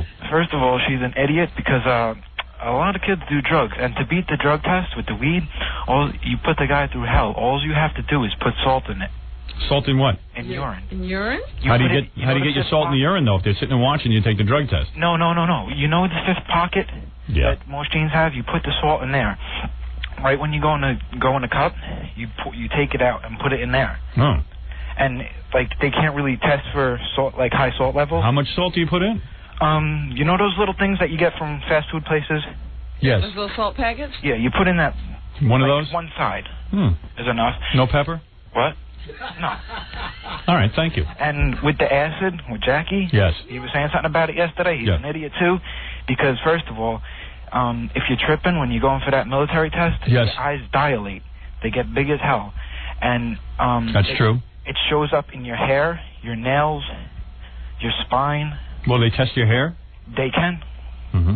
Chemically or... So what do you do about that? What? What do you do about that? This guy knows way too much about drug testing. There is a way to beat it in your hair. How do you beat it in your hair? Strip your hair. Like, you put... You know what a hair stripper is? Like, it makes it white if it's brown. I wonder what this guy does for a living. Who, me? Yeah. Student. Oh, really? Yep. Well, you must be studying drug testing. Sort of. Oh, you're amazing. This guy's like a chemist. Yeah.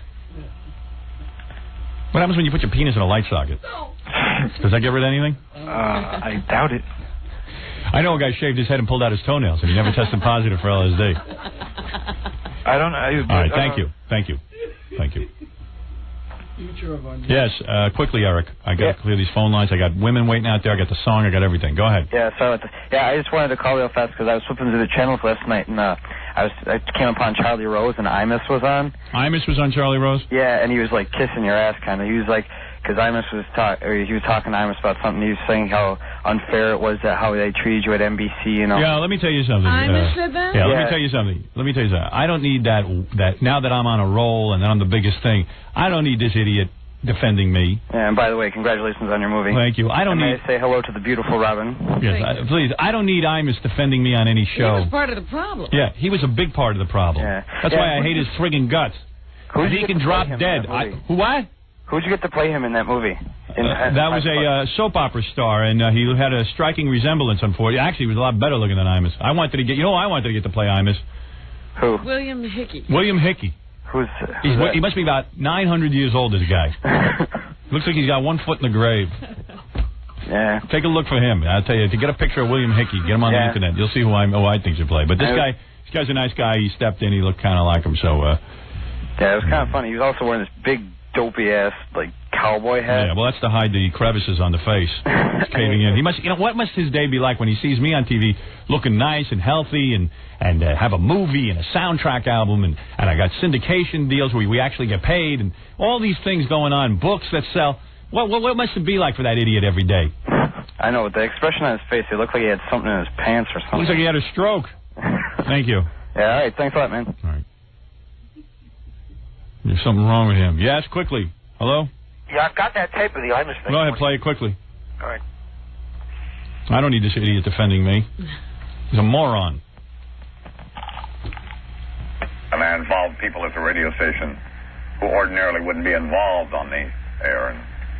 The 3 biggest names in radio, you, Howard Stern, Rush Limbaugh. Yeah. All of you do that to a certain extent. Yeah, he's a big name. And all of you discovered that at some point, and it made you, in part, it contributed significantly to your success. Limbaugh went off on his political thing. Howard went off in terms of talking about whatever his life was like. And Imus did whatever I did. About your curiosities, right? Mm-hmm. I mean, there's a lesson there about broadcasting. What a horrible interview. Not Charlie's fault. Imus can't talk. Hello. Yeah. That's Charlie Rose. Yeah, keep playing it. I mean, like Stern, when he was at NBC, it was disgraceful the way they treated him. Because I was there with him, you know. They brought him in from Washington, D.C., and they wanted him to... How about how you treated me? I don't know me? what they wanted him to do. But they just treated... I mean, I've never seen anybody treated like that. How about how you treated the secretaries? In those days... That was when I was in the real throes of cocaine abuse. Oh, yeah. Good excuse. Yeah. But he was in on... Let me tell you... Stop that tape. What's going on? Stop that tape. And believe me, that's not unlike most people in radio are treated, and probably television as well. Stop that tape. Howard. First of all, this guy sobered up so quick when I got to NBC. Yeah. My ratings went through the roof. This guy, he dried out 1, 2, 3 because he saw that the party was over. They were grooming me to take over the morning slot. Number 2, that's no excuse. He says he never saw anybody treated like that. 90% of the bad treatment. Yeah, 90% of the bad treatment was from him, and I don't even mind that he treated me bad. I can deal with it. You should have seen the poor secretaries, these people who came to work every day, had no power, what he treated them like. Pissing in goddamn phone booths and... not allowing people to look at him. Yeah, or please. Speak to him. And calling people things that I never even heard such talk. Then he'd get on the air, he had nothing to say. He was worn out from walking around in the halls. Yeah, he did all his best material on the way to the studio. Yeah. And Charlie Rose was kissing his ass. Well, Charlie kisses everyone's ass. He's worse than me. Talking about his curiosities. Yeah. Talking about your curiosities. Howard, I also his have curiosity is listening to my show and then being curious about what I'm curious about a week later. Go ahead. What? You want to hear Groden on Letterman? Groden? Groden was on Letterman last night. And what did he say? He was awful. He attacked Larry King. He attacked Regis. He was afraid to talk about you. Of course, because you know what? He has a wig. And he doesn't want anyone to know. And in fact, today, how's this, everybody? Right here, Robin, on the floor, you can see a picture of Charles Grodin without any hair. Yes. He's completely bald. It's frightening. I wondered who that man was staring at me. You thought it was Lex Luthor. Letterman actually wore a toupee. Hey, you know, I read a good thing in the paper. I thought this was kind of cool. They're saying that Tim Burton, the great director, who I think is a great director. I don't know about you. He did the first Batman. He did Ed Wood. Yeah, he's a great director. One of the few really good ones. They're saying that he might direct a new Superman movie. Ooh. Now, I think this is interesting casting. Nicolas Cage as Superman. I like it. Because I feel that it will be a more down-to-earth story with him directing, and stylistically it'll be wild. Yes, but can't Superman still be good-looking? No. He doesn't have to be all that good-looking. Oh. That's something I could get behind. That's good. Better than these Batman movies. movies. Lois Lane to be good-looking. Yes, that has to be. Lois Lane. But that I could get behind. I'll tell you why. Because Tim Burton will make it good. He'll make it real. Dark. That's what I want from a Superman movie. I don't want like this new Batman movie coming out where they dress up that poor Arnold Schwarzenegger like a gay Zorro. You see, like gay Mr. Freeze. And they have 50,000 different villains that make no sense. My choice for Lois Lane, Jasmine St. Clair. Howard. What? Do you want to hear Grodin attacking Larry King? All right, quickly. Okay. Ready? All right. Okay. Is this Larry? Yeah. Of course. Who else? John's coaching me. Just come on, please. Just play the tape. And you clearly don't see me as a threat to your popularity or ratings that you would come on you because Larry King wouldn't have me on his show because he sees me as a threat to take his audience. Larry King is a bonehead.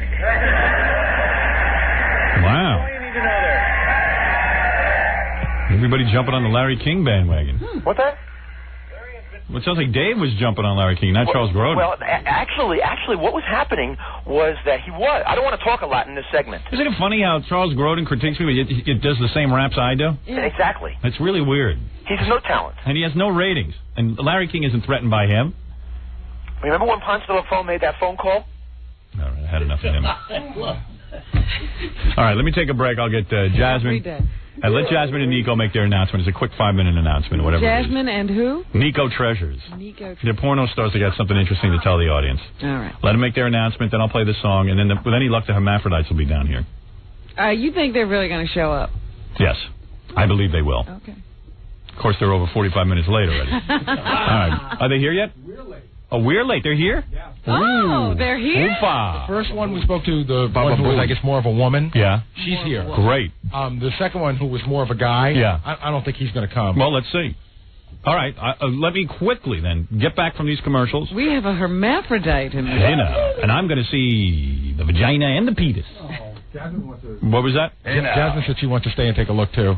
Well, I don't know that the woman is comfortable with that. Yes, she said. Well, no, it was the guy who said he didn't want to show everybody. Right. Maybe she does.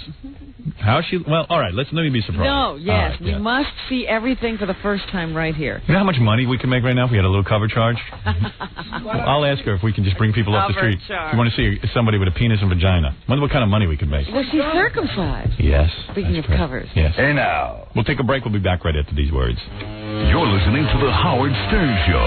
More after this. We'll be back with the Howard Stern Show.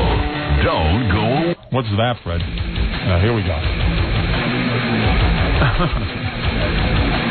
What happened there, buddy? I thought I had the thing pulled out so it wouldn't trip, and I didn't. All right. You tripped, Rob.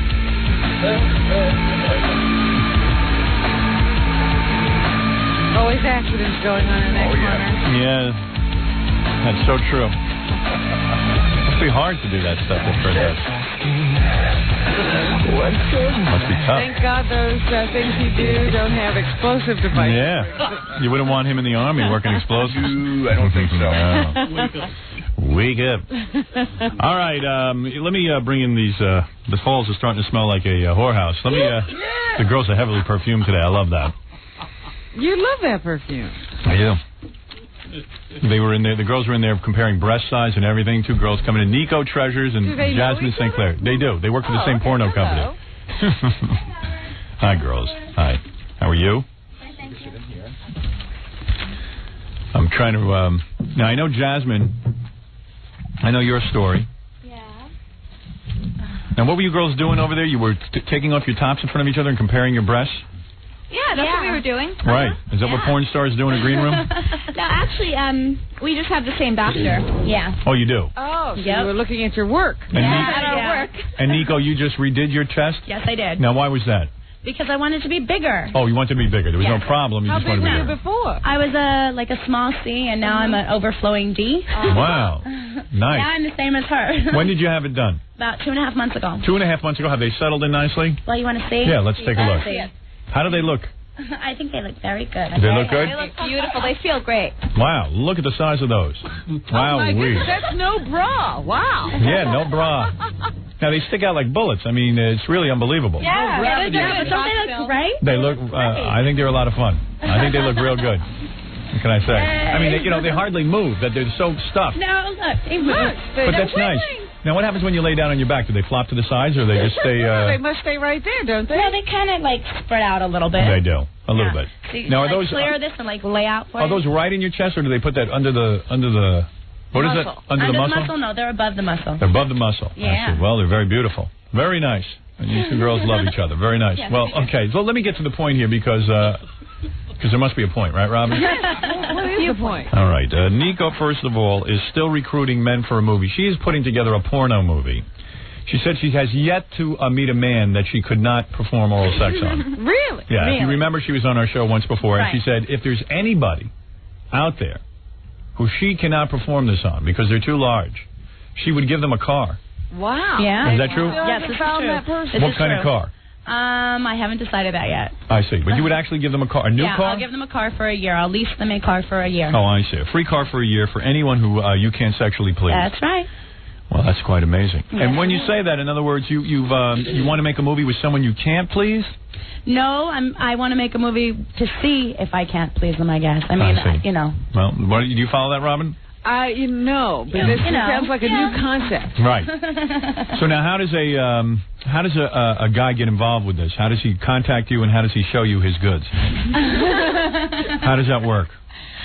Well, what is the address? Do you remember? Okay, the sure. address? They have to send it in to Nico Treasures. Right, Nico Treasures. Yes.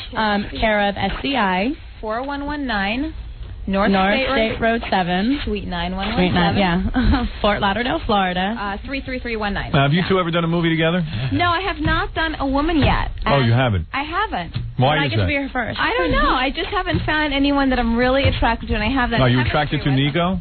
Yeah. You are? Yes, but I just haven't done a movie with her. I see. Yet. Have you two Yet. ever kissed or tried anything? No. You haven't? No. Did you ever kiss a woman?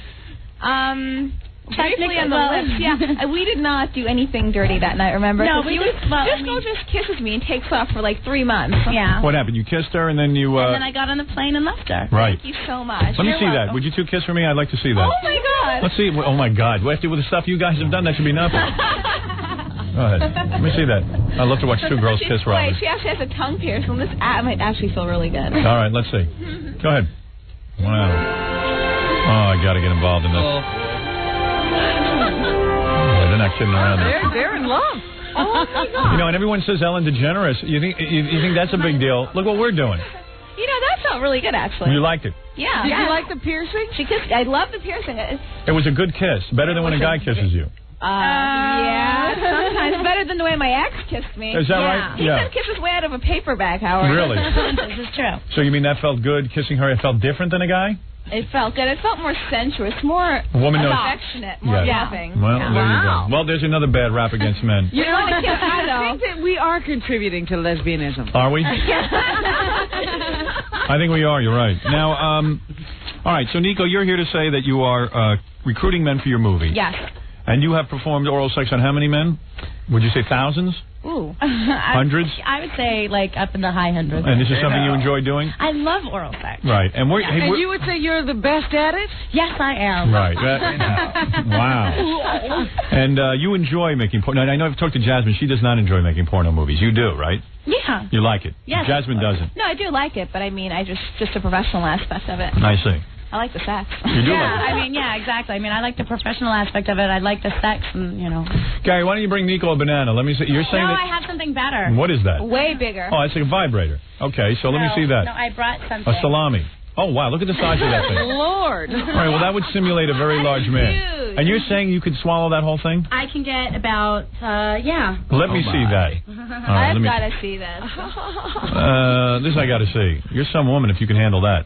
I would like to sleep with you. She took a little swig of oh, my God. Robin, do you think you could handle that? Definitely not. Well, you have no gag reflex? Oh, I have plenty of gag reflex. Wow, you are some girl. Oh, no. Oh, my God. Wow. Nico. Well, I think you can handle any man. That's obvious. Yay. I don't think you're going to find a man you can't handle. Jasmine, you are recruiting men for some movie as well, or you're just doing a series of movies Well, called... actually, I got a really good response, thanks to you, for a lot of guys writing in to be in movies with me. I shot my first movie with my fans called Head First. It comes out really soon. And now I'm having my own series of movies called Planet Jasmine, and I'll be recruiting 20 to 30 guys from the public. And it'll be like a Gonzo line. I'll have just me and some of my girlfriends, and we do guys from the public. You are branching out and doing your own line of porno films. Yay, Jasmine! I couldn't believe they offered it to me. I mean, I think it's all about personality. Haven't you always done your own line of porno films? No, I was always under contract, and I worked for a director. This time, I'm actually I hold the camera. It's my movie. It's just it's not a whole movie, but it's just like a Gonzo. It's like whatever happens, happens. You're an entrepreneur is what you're here to say. An entrepreneur, well, there you go, Robin. So these are like real life situations. You're not going to set anything up. No, real life. Like the first one we're going to shoot is like a Memorial Day weekend party. And Nico, didn't I have you on the last time you went into that whole molestation story or something? Oh God, we're not going to go there. Yeah. Yeah, remember that, Robin? Yeah. Vaguely. Yeah. Vaguely. Yeah, I forget what happened to you. What was it, real quick? Your dad or something? Yeah, it was a family thing. Yeah. Everyone in the family was doing you, right? Right. Give us a brief rundown because I hardly remember it. Believe it or not, isn't that shocking? You could say it. What was it again? Who was doing you? It was my stepdad. Your stepdad. Yeah. He was doing you for a real long time. Yeah, from like 9 to 11. That happened to you, Jasmine, too? No. No. What is it, Gary? Don't forget with Nico. After the father molestation thing was the football team gang rape. Right. Remember? Oh, yeah, you were gang raped by. The whole 9 yards. Remember? You are so jealous. I never did a football team. No, she was really gang raped by a football team. I mean, for real. Really, for real. Oh my God, you poor baby. Well, you know, it happens. I'd be pretty much. How old were you when that happened? 16. Wow. Yeah, she's got some sexual past. Yeah. She's pretty much a victim. Well, like Howard said, I was like born to be a porno star. Yeah, I think she has all the prerequisite stuff. Don't you think? I think everything is clocked in right where it should be. All right, now if you want to go see these women, you can see Jasmine this week at Hips in Staten Island, April 16th through 20th at Club Cheetah in Los Angeles, April 23rd at the Pink Poodle in San Jose, and see Nico's new breasts.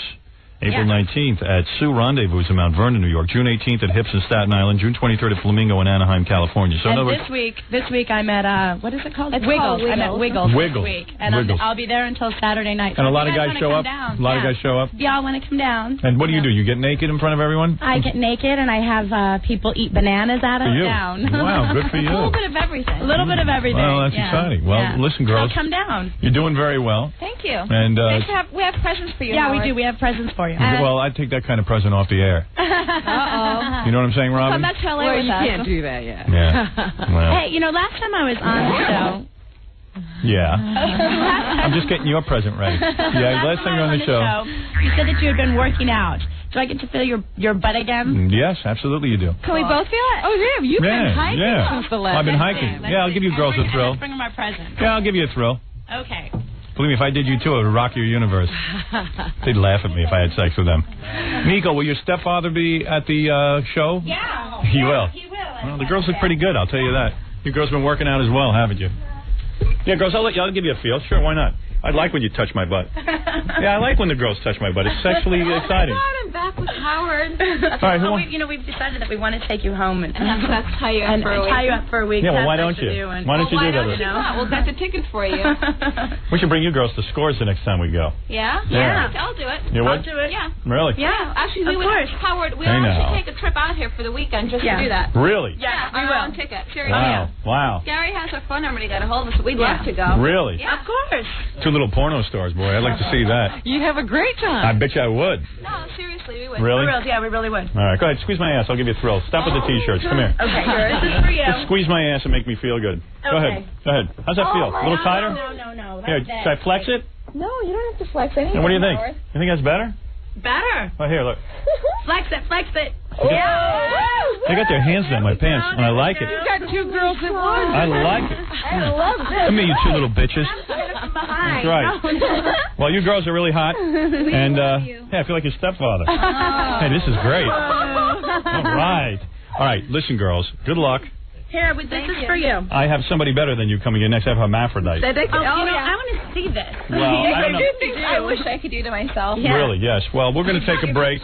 And Robin, for the first time ever on radio, I think hermaphrodite. so, yes. This is a first. Someone with a penis and a vagina. I want to see that. I do want to see I it. want to see that. Yeah, well, who wouldn't want to see that? I want to see this. We'll take a break and we'll be back right after these words. We'll return to the Howard Stern Show after these messages. 97.1 The Eagle. 8:04 at the Eagle. This is Brad Baxter. It's 8:11 at 97.1 The Eagle. You are listening to the Howard Stern Show. Me and Fred were making out with each other during the commercials. We got inspired by the 2 girls. Yeah, it was great. Thanks, Fred. Not bad. It's great to watch 2 women make out with one another. I love it. I'm a big fan of that. That worked, right? Worked for me. Big fake breasts. I love those. Oh, yeah. I love them. The faker, the better. You don't even like them to look nearly real. No, because real is always a disappointment. They're always flopping around. Except for like you, because you had yours tightened. No, but I mean nearly real. I mean, you could make a fake breast look real. I like those girls. Not like you're flopping around, but No. I mean, they don't even have the shape of real breasts. I don't care. I like that better. You like the bullet. Yeah, I love it. I love how it sticks straight out. I couldn't believe she didn't have a bra on. Of course not. You don't need a bra when you're hung like that. What? I don't know why every woman isn't equipped with those. My God. That's a real charmer. Hey now. Have you ever felt them? Yes. Yes. Yes, I have. What do they feel They like? can put your eye out. You gotta be careful. I don't say any man can handle that. Those are wild girls. All right, let's bring in this hermaphrodite. I am anxious. You would be intimidated trying to please one of them sexually. Yes, I'm intimidated trying to please anybody sexually. But, I'm being honest. They know so much. Uh-oh, here's our hermaphrodite. You know what? I believe you. Wow. Wow. Put her in a chair and bolt her down. She's a prize. Look at you. I'm trying to look you over. Now, wait, we can't hear you until you sit down. Move. What is she loaded up with? I don't know. She has breasts. I see breasts. Well, she looks like a woman. She looks like a guy and a woman. I could see guy in her a lot. Yeah. That's a tie. They both ended at the finish line together. Oh, yeah. She's got a lot of perfume on. Now, do me a favor. Don't worry about the gifts. Just sit down. Sit down and concentrate on what I'm going to say to you. Put on your headphones. Yeah, it's a dead heat what she really is. Man or a woman. Wow, you got some perfume. You got the perfume of a woman. I'll tell you that. She can't even get the headphones on. She is confused. She looks a little like Rush Limbaugh's sister. Did anyone ever tell you that? You look like Rush Limbaugh's sister? Are you nervous? No, not at all. Oh, good. Okay. I hadn't heard you speak yet. Now, you look a little heavy, right? You're a heavy-set woman. Yes, I'm a little overweight right Yeah, you're a big-boned woman, I would say. You're not, I wouldn't say you're obese. You're wearing a very, let me explain to my audience. You have hair. Is that a wig you're wearing? No. No, that is your real hair. Yes. All right, I'm just And asking. you never cut your hair? I haven't cut my hair in years. The only part that I cut of my hair is... The front. The front part, yes. Yeah, it looks like two different haircuts. You have a Rapunzel kind of hair. I do my own hair. You do? Yes. I thought so. All right, now, I would say that you are, about 5'5"? 5'4" and a third. And a third. Yes. So I was You're pretty very close. good. Thank you should join the carnival. Yeah. Now, if I can guess her weight. I would say you weigh about, I would say you weigh about, 155. Exactly. Right. Mm-hmm. I would say you weigh about 155. Yes, exactly. Right. Exactly wrong or right? Exactly right. Right. Very and you are accurate. wearing a low-cut top where you clearly have female breasts. True, Robin? Yes, I would say so. Yes, and you love showing them, don't you? This is the way I normally dress. You do. What, to Yeah. attract men or women? Both. Who are you trying to Both. Right. Now, in case anybody doesn't know what this is, you're tuning in late. This woman, what should I call you? Mary. Mary. Mary Ann. Mary Ann? Yes. All right, Mary that is Ann. a pseudonym? Is that a false name? No, pseudo-hermaphrodites are different. No. I'm saying that is a We're talking about your name, Marianne. Is Oh, that a my fake name? Or is No, it- that's my actual name. I'm not ashamed. because of you it. have a penis and vagina, do you ever go by the name Marty Ann? Well, I was thinking of Mark. Mark. I see. Now, Mary Mark. I see you have breasts, and you are wearing a dress, are you not? Let me see your legs. Stand up. Let me see. Let me look you over. And you've got a very tight skirt on, which has got to be a fashion no-no for a woman your size. And what is that? What is around your waist? Yeah, what is that, a rope? I carry my keys around my waist. You do, so you won't lose your house keys. I see you carry a pocketbook. Wouldn't it be easier to put your keys in the pocketbook? No, because then I might lose my pocketbook. Because the rope looks like it's going to burst. I'm very active. I Right. can lose everything. Right. And what kind of shoes are you wearing? Show me your shoes. So hold up one foot if you would. Oh, my God. Hiking boots I can't lift and leggings. All right. I can't lift this leg too much. I had a broken back. Is that right? Yeah. Who broke it, your father or your mother? Oh. No, one of my boyfriends. Oh, really? All right, sit down. But this leg I can lift. All right. Sit down. Don't lift any leg. Right. All right. Now, you explained to me on the phone yesterday that you are, how old are you again? 43. 43 years old. And you discovered... now I'm beginning to see what you're talking about, the race to the finish line What do you mean? between the male and the female. Yeah. I'm beginning to see that. Yeah. The male is coming on to the photo finish. I'm trying to see if you have any facial hair. Do you? Not really. No, just like one or two right One or there. two hairs on your cheek? It's coming out of a mole, actually. Oh, out of a mole. No. I would remove that. Yes. That might be another person growing out of your face. So you say you are 43. Yes. Yes, and you have really your whole life you were raised as a girl. I was raised as a female, yes. Your mother never told you had a penis as well, and you never realized you had a penis until what, a year ago? I told my mother as a child, and she kept on denying my maleness. She kept on saying, "You're a girl. What are Right. you talking about?" And you say, "But Mom, I've got penis and testicles." Right? You have penis and testicles. The testicles, I'm not sure about. They're You don't know if you have not them? that obvious. No, I'm pretty positive I have them, but they're not. They're hard to outwardly, yes. they're Why not don't you go get everything checked out I don't know. and just find out everything? Robin, there's a million questions in this story. I'm not sure where to begin. Yeah. I'm just wondering why you still have questions at this point. What you have. Like, even in your 20s, did you never go to a doctor to be examined? Or did he say to you, hey, by the way, you're a chick and a guy? Don't you go to a gynecologist for a checkup? Ever? I have had very odd reactions from a number of gynecologists, doctors, Yes. nurse practitioners. I had two nurses one time laughing. So you must have been, of course they're laughing. Yeah. Hysterically. Yeah. Now you're saying though that when this would happen, you would not say, "Oh my God, I have a penis." Well, the thing is, Howard, if you do not have an erection that's outwardly prominent, Yes. and your erection is turning into your vagina or whatever. I have a feeling, and I'm going to be clinical here. I believe she has a large clitoris. That's all. That's what you I have a large. I will examine you. I know you say it's hard to find your testicles. Oh, no, I have the same problem, Robin. No, I do have a penis. Okay, I will look at it. Are you circumcised? Now you know for sure. Are you circumcised? No, I was not circumcised. Well, then I'm not going to look at that. Based on her. My boyfriend said it went to almost 8.5. Wow, and your boyfriend, doesn't he feel gay? What is that, Jackie? Oh, you want to know how we have sex? All right, I am going to take a look now between your legs. All right, I want to see what's doing there. Now, I'm trying to think of it. Now, you said you only want to show me? No, she didn't say that. Oh, you don't care who sees? Well, I don't know about other people, but... well, Jackie and Fred are like I like doctors. to think about things before I, do something. That is personal part of me, but I look at it this way. So many times in people's lives... They go to doctors. They don't even know these doctors. If I look, and at least I can tell you. We're listening to a thought process here, Howard. Oh, I'm sorry. So I don't feel that. All right, when you go to doctors, start again. Robin's right. I should never have interrupted you. You're right. This is great entertainment. When you go to the doctor, yes. Go ahead. Yes. I don't feel that it's wrong to expose my so-called private parts to whomever I wish to expose them to. But before I would expose them to anyone else, I would have to, consider that first. I would like to think about it because it is my private parts. But, yes. Well, in the name of medical science. But you wouldn't mind showing Howard and I. Right. And me. Right. I will definitely show Howard and...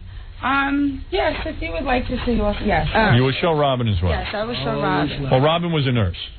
Yeah, I mean, it's almost medical. I would show both of you. I'll be honest with you. I don't blame you for leaving out Jackie and Fred. I'll be honest with you. Because they are not as sensitive as Robin and I.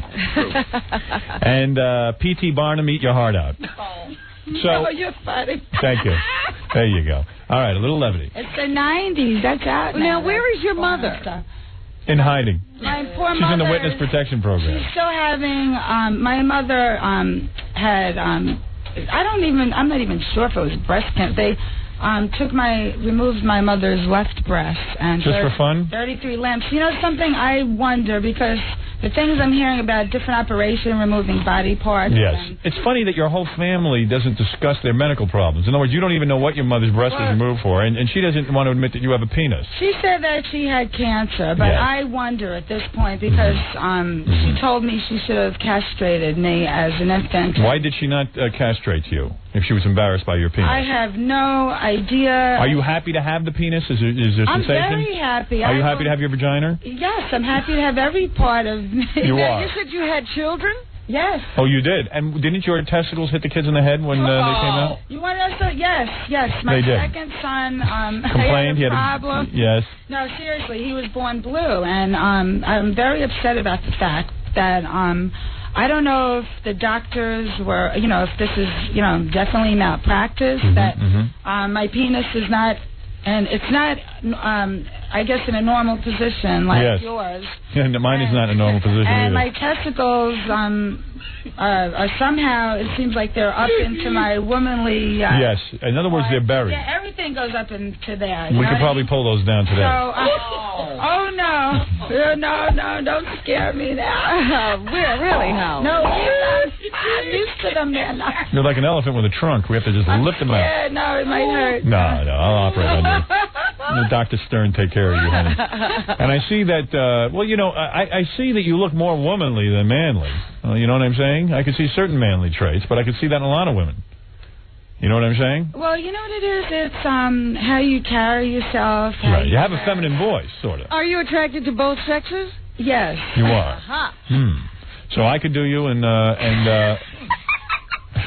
I think it would be odd, though. I'm afraid of women to a certain extent. Yeah, we should be afraid of everything. Now, are you ready to show me this? Yes. All right. I'm prepared to see this. Now, where do you want to do it, Robin? Do you want to do it by my console? A little screen that we can put up for her? Are you kidding? We have Charles Grodin's bald head picture. Wait, let me ask you something. Are you going to photograph? No, I won't photograph. No, I don't think so. No, because I want this to be private right now. I don't know if I would want... All right, here's what I would do. It's not going to be the whole world right now. What I would do is put my big fat ass right up on this console, right? That's what you're going to do. No, that's what she's going to do. I'm not putting my big fat ass on this. I put my big fat ass right up on this console. I'll put the Charles Grodin picture here so Jackie and Fred can't see. Come on. Well, come on. It's all right. You want to see? No, that's all right. Well, We'll describe it well enough. Come on, friend. Let's go take a break. No, you guys can sit here. It's just you can't see. Oh, I'm getting excited, Howard. Are you really? Really? Because you're going to be nude in front of me? You're all alone. Oh, very excited. No one else is excited. I'm so glad I'm not. All right, why don't you come over What does here? she mean she's getting excited? Gary, if you would come in and just hand me the Charles Grodin picture. I'm coming over. Please, Robin. You don't know what I mean. Baba Booey. No, we know what you mean. Oh, boy. All right, now take off your headphones, Mary Ann. Or Anne Marie. Harry Ann. And I hope you're well groomed down there. This is going to be very startling, Robin. I might puke. Well, if Do I want what? The wireless microphone? Yes, I will need the wireless microphone, Baba Booey. that picture of Charles Grodin doesn't make you puke, how could this? All right, Robin. Now, here, let's let Mary Ann in. Chair's in the way. Here. Come on in, Mary Ann. Now, what I would do is, so that you're not photographed, I would stick my big fat ass right up on here. Yeah, put your back to the... Here. Put your back to me. Well, no, you won't be photographed. If I tell you you won't be photographed, you won't be photographed. Somebody photograph this. All right. Now, okay. Now, are you nervous? Not really, no. See, I have this up so that Jackie and Fred can't see. Take that down. Oh. Be quiet. Be quiet. Okay. All right, not you, Jackie. There's a certain way I have to stand, though, and I have to be careful. I had a back injury. Let me put my medical glasses on, please. No, I could stand and show you very easily. You could. Yes, if you just put it, if you want to just put that this way. Mm-hmm. What? No, here's the way you want to put it. To block it? Right here, right here. that way. Yeah, how's that? Okay? Because the camera's there. That's how I'm blocking it. Good idea. Oh, You see what I'm saying? And he's blocking Jackie and Yeah. Okay. And you want to you want to turn off this camera right here. I don't want this woman photographed. She just wants. Let me see. Go ahead. Pull those pants down for Christ's sake. Let me take a look. We are looking at what we appears to be a hermaphrodite. She's pulling her pants down. It's very frightening. Let me see. Wait, I'm laughing. All I see is a big fat belly. I don't see any penis. I'm a little chubby right now. All right, yeah. You can put on a few pounds. What's going on over there? Let me see. That's my... Well, I can't see any. Wait a minute. Wait a second. Hold on. A flashlight or what? Where is a penis? That's Robin, do you see a penis? No. This is a penis. Wait, let me take a look. Hold on a second. Hold on, guys. Wait a minute. We need light. We need a flashlight. I need a flashlight, Gary. There's microscope. I don't see 8 inches. That is my penis. Wait a second. Wait a minute. Well, why don't you get a little excited? Give her a girly magazine. No. All right, you got a flashlight? Let me take a look. We need a bigger one. Well, then you point that one right. I got to get out of this business.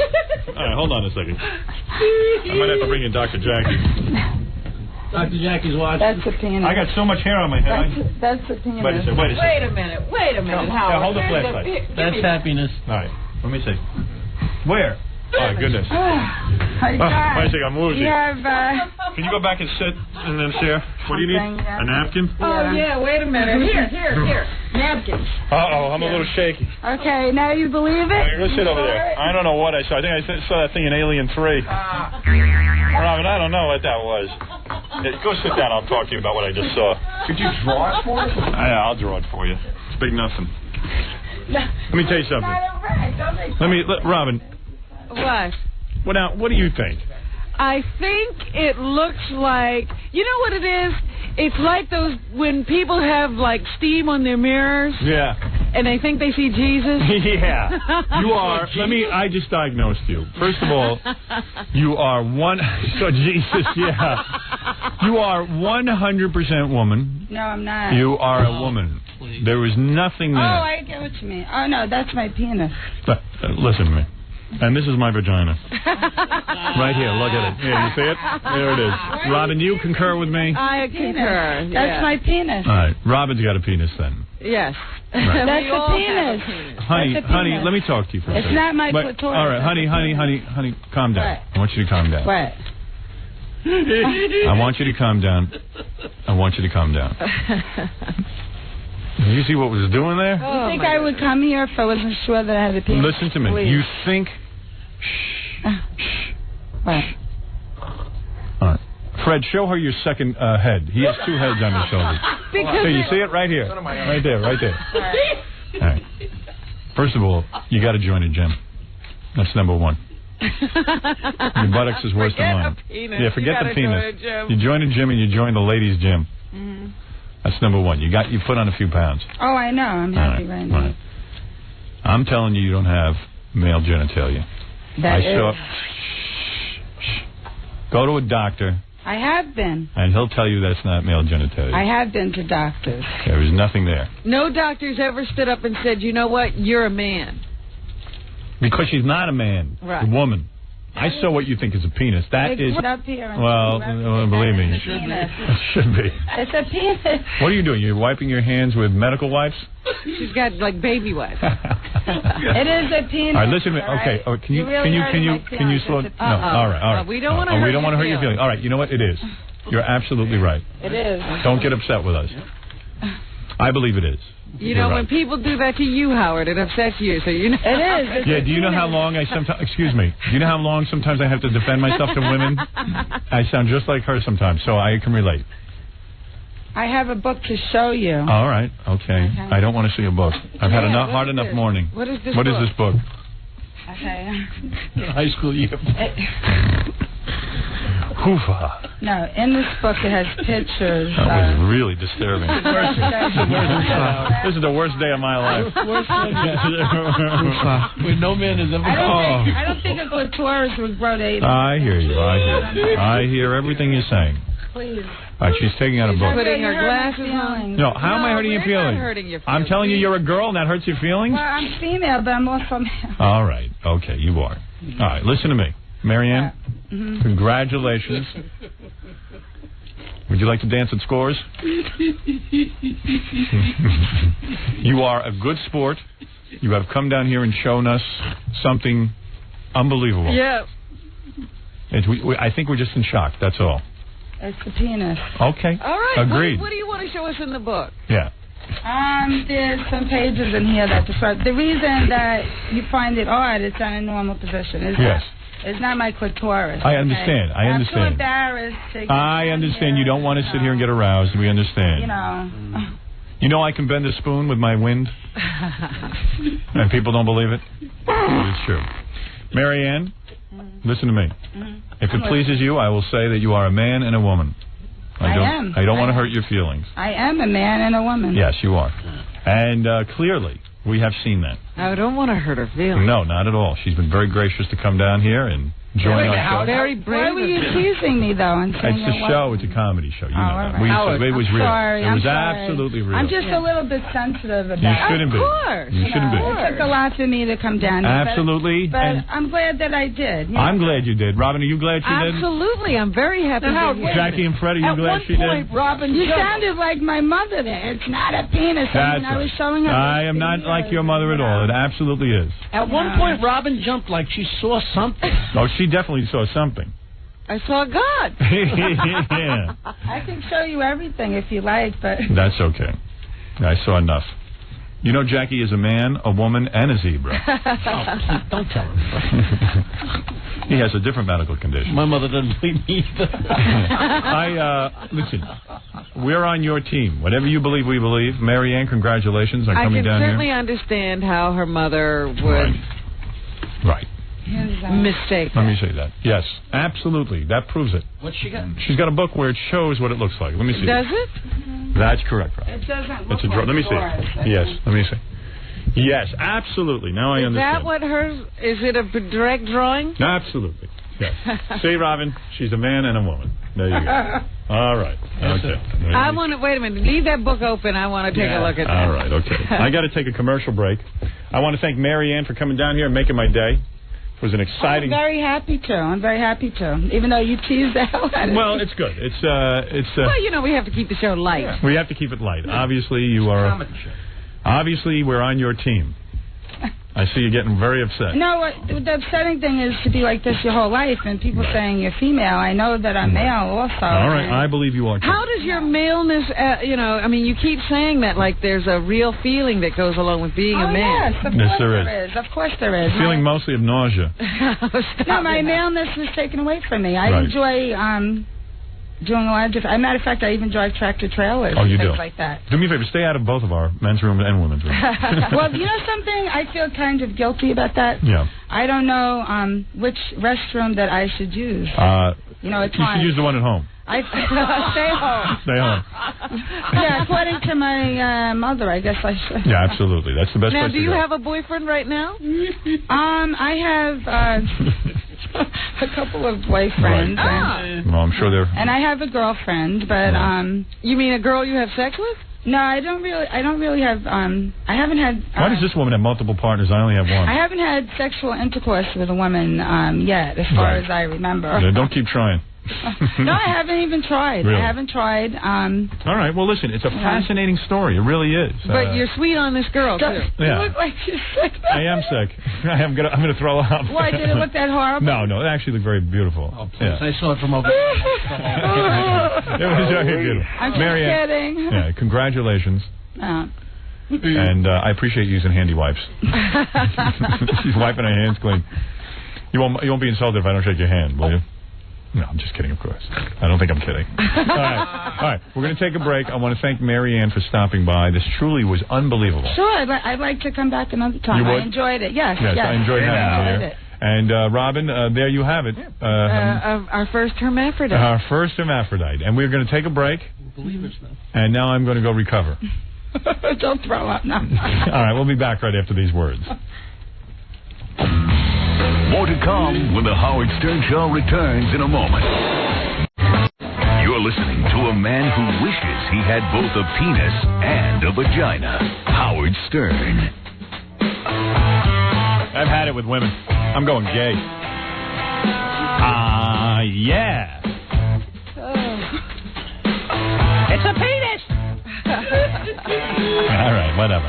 She could still be listening. I don't want to hurt her. Yeah, she's nice.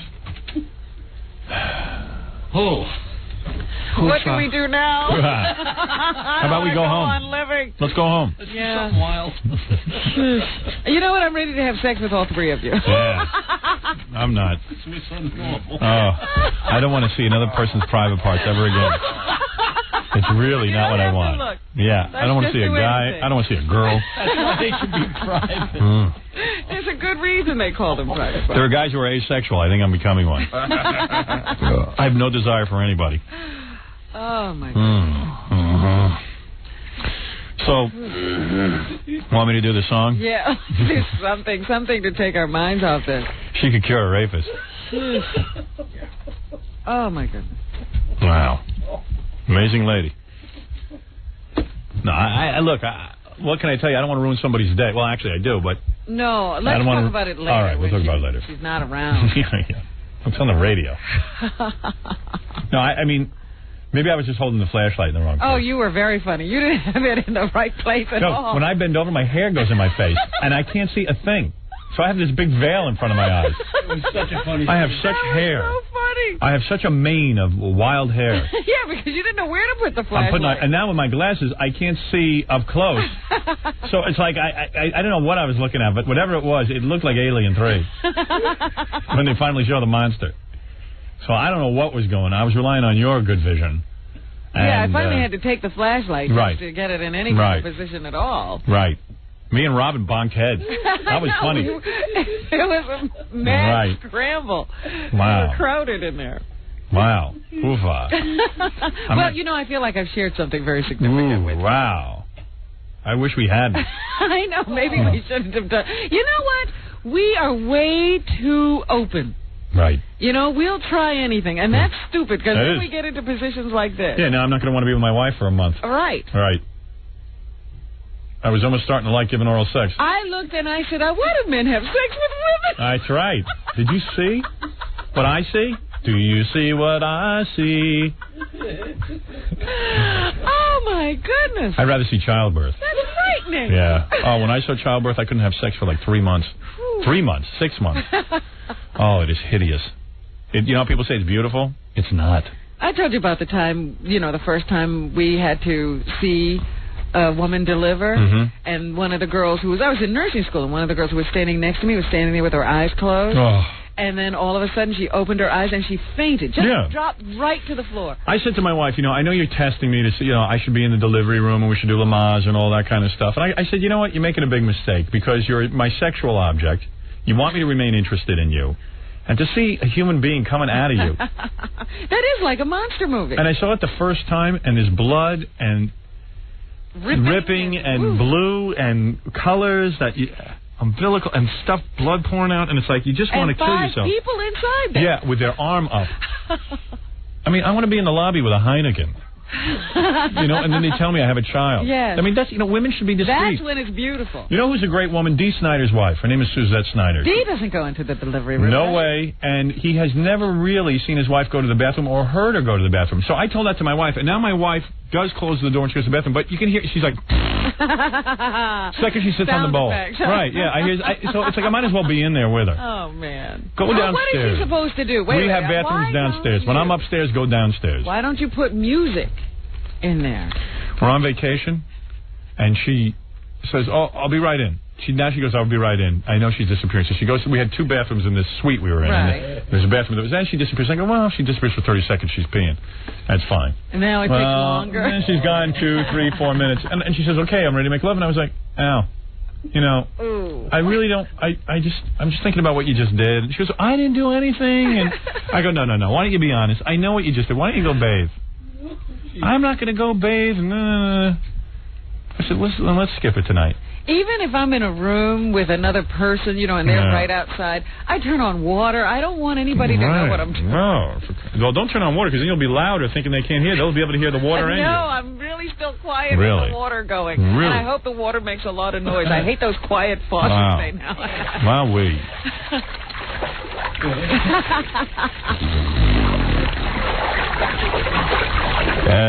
And Suzette Snyder, Dee swears to me he has never once seen her go to the bathroom or heard her go to the bathroom. As far as he knows, she doesn't go. Yeah, that is possible. She is that meticulous. And she is a beautiful woman. I believe it. You should see her. She is some knockout. That is meticulous. Oh, and she keeps her body in top shape. She's had 7 children already. And Not 7. How many is it? 4? 4. Whatever. Keeps her body in top shape, cute as a button, and never lets her man see her go to the bathroom. I admire it. I think it's great. I think it keeps romance alive. Well, your romance is alive. What? Oh, it is. Your romance is alive. Yeah, but it would be a lot more lively. It's barely. I don't want to hear my wife go to the can. What? If Sirianni knows I'm coming in after her, right, she doesn't flush to save water. So even for a bowel movement? You name it. Are you serious? What is her problem? She's conservative. She's insane. Who wants to see that? Oh. She's a healthy girl, too. They share way too much. Doesn't the room stink? Oh, please. So why do you tell her you're coming in after? Sometimes, you know, there's a line. To sit, and you just sit down or stand up and look at that? It's very warm. I wasn't sure whether I should share that. You want to hear my song, or do you want to hear a woman tell... I think I want to go home. Some woman wants to tell her husband that she's pregnant on the air. Do you want to do that? Let's do that. Why? That's Why a is happy moment. Why is that fun? I don't know. I just got to get out of this, wherever we are. Well, I'll play my song. That's, I don't know, because you're talking about miscarriages in the song. I might cry. Right. Hello? Hello? What do you want to do? I would like to tell my husband that I'm pregnant. Where's he? He's on the road somewhere in Long Island City, I'm hoping. Well, I thought he was going to be on the phone. Oh, I wish he would be. Yeah. Well, you could have planned this better. Yeah. Well, I just found out about 15 minutes ago. Oh, you're in the doctor's office? No, I just walked through the door. Well, what is this, your first? Yeah. Yeah, maybe you shouldn't tell the world, because you'll probably have a miscarriage. Yeah, that wouldn't be good. Yeah, I'm telling you, that's what we did the first time. We told everyone. Well, I told everyone. I got on the radio and told everyone. Yeah, you got really excited and you told everybody. Then my wife went in the hot tub. And, I forgot about the hot tub. Yeah, remember? She went over to that sportscaster's house in Washington. Yeah. And she gets in the hot tub. Of course, she was like 2 days freshly pregnant. She killed my son. Oh, that's terrible. Yeah, she killed my son. Nobody knew about hot tubs at the time. Well, I knew. Oh. That's like boiling your kid alive. Well, the doctor told me I'm 8 weeks. Yeah, you'll probably miscarry. Oh, stop it. Not everybody does. Yeah, I've been through a few of those. And I think it's good. What? Who wants an imperfect child? Absolutely. The best thing is a miscarriage. No, that's not the best thing. Sure it is. No, it's not. I'm saying if the baby's unhealthy. What do you want, a messed up baby? You going to get amniocentesis? I would. See, when the time comes to make that decision. You just do it, honey. How old are you? 25. Oh, she's young. So what? Do it. They usually like to play Russian roulette. You want to have a retarded baby? No, I don't. Well, then why wouldn't you get amniocentesis? Would you get an abortion if you found out something like that? Absolutely. You're not I don't pregnant. know. Of course you would. What if your kid was so retarded that all he could do is get me water for a living? Like Gorillo. Oh, come on. We need Gorilla. No, if your child was retarded, you wouldn't get an abortion? Of course you would. I probably would, yeah. Well, who wants to take care of him? Well, that's nice of you. Well, that's how I feel. You know what? I just think people are getting more and more crass. Yes. I try to tell you that. Shallow. Yes. As we go along. This is horrible. You wouldn't get an abortion if you know what? I'm going to become an anti-abortionist just because of this. Wouldn't you get an I'm so into abortion. Well, I think the kid has the wrong color eyes, you abort. What would you do if you had a retarded kid? Would you have it? No, Robin. So. Of course not. I would like not to know, so I could have it. You know what I'd do? I'd let him direct an HBO movie. But here's Gorilla. He has something to say.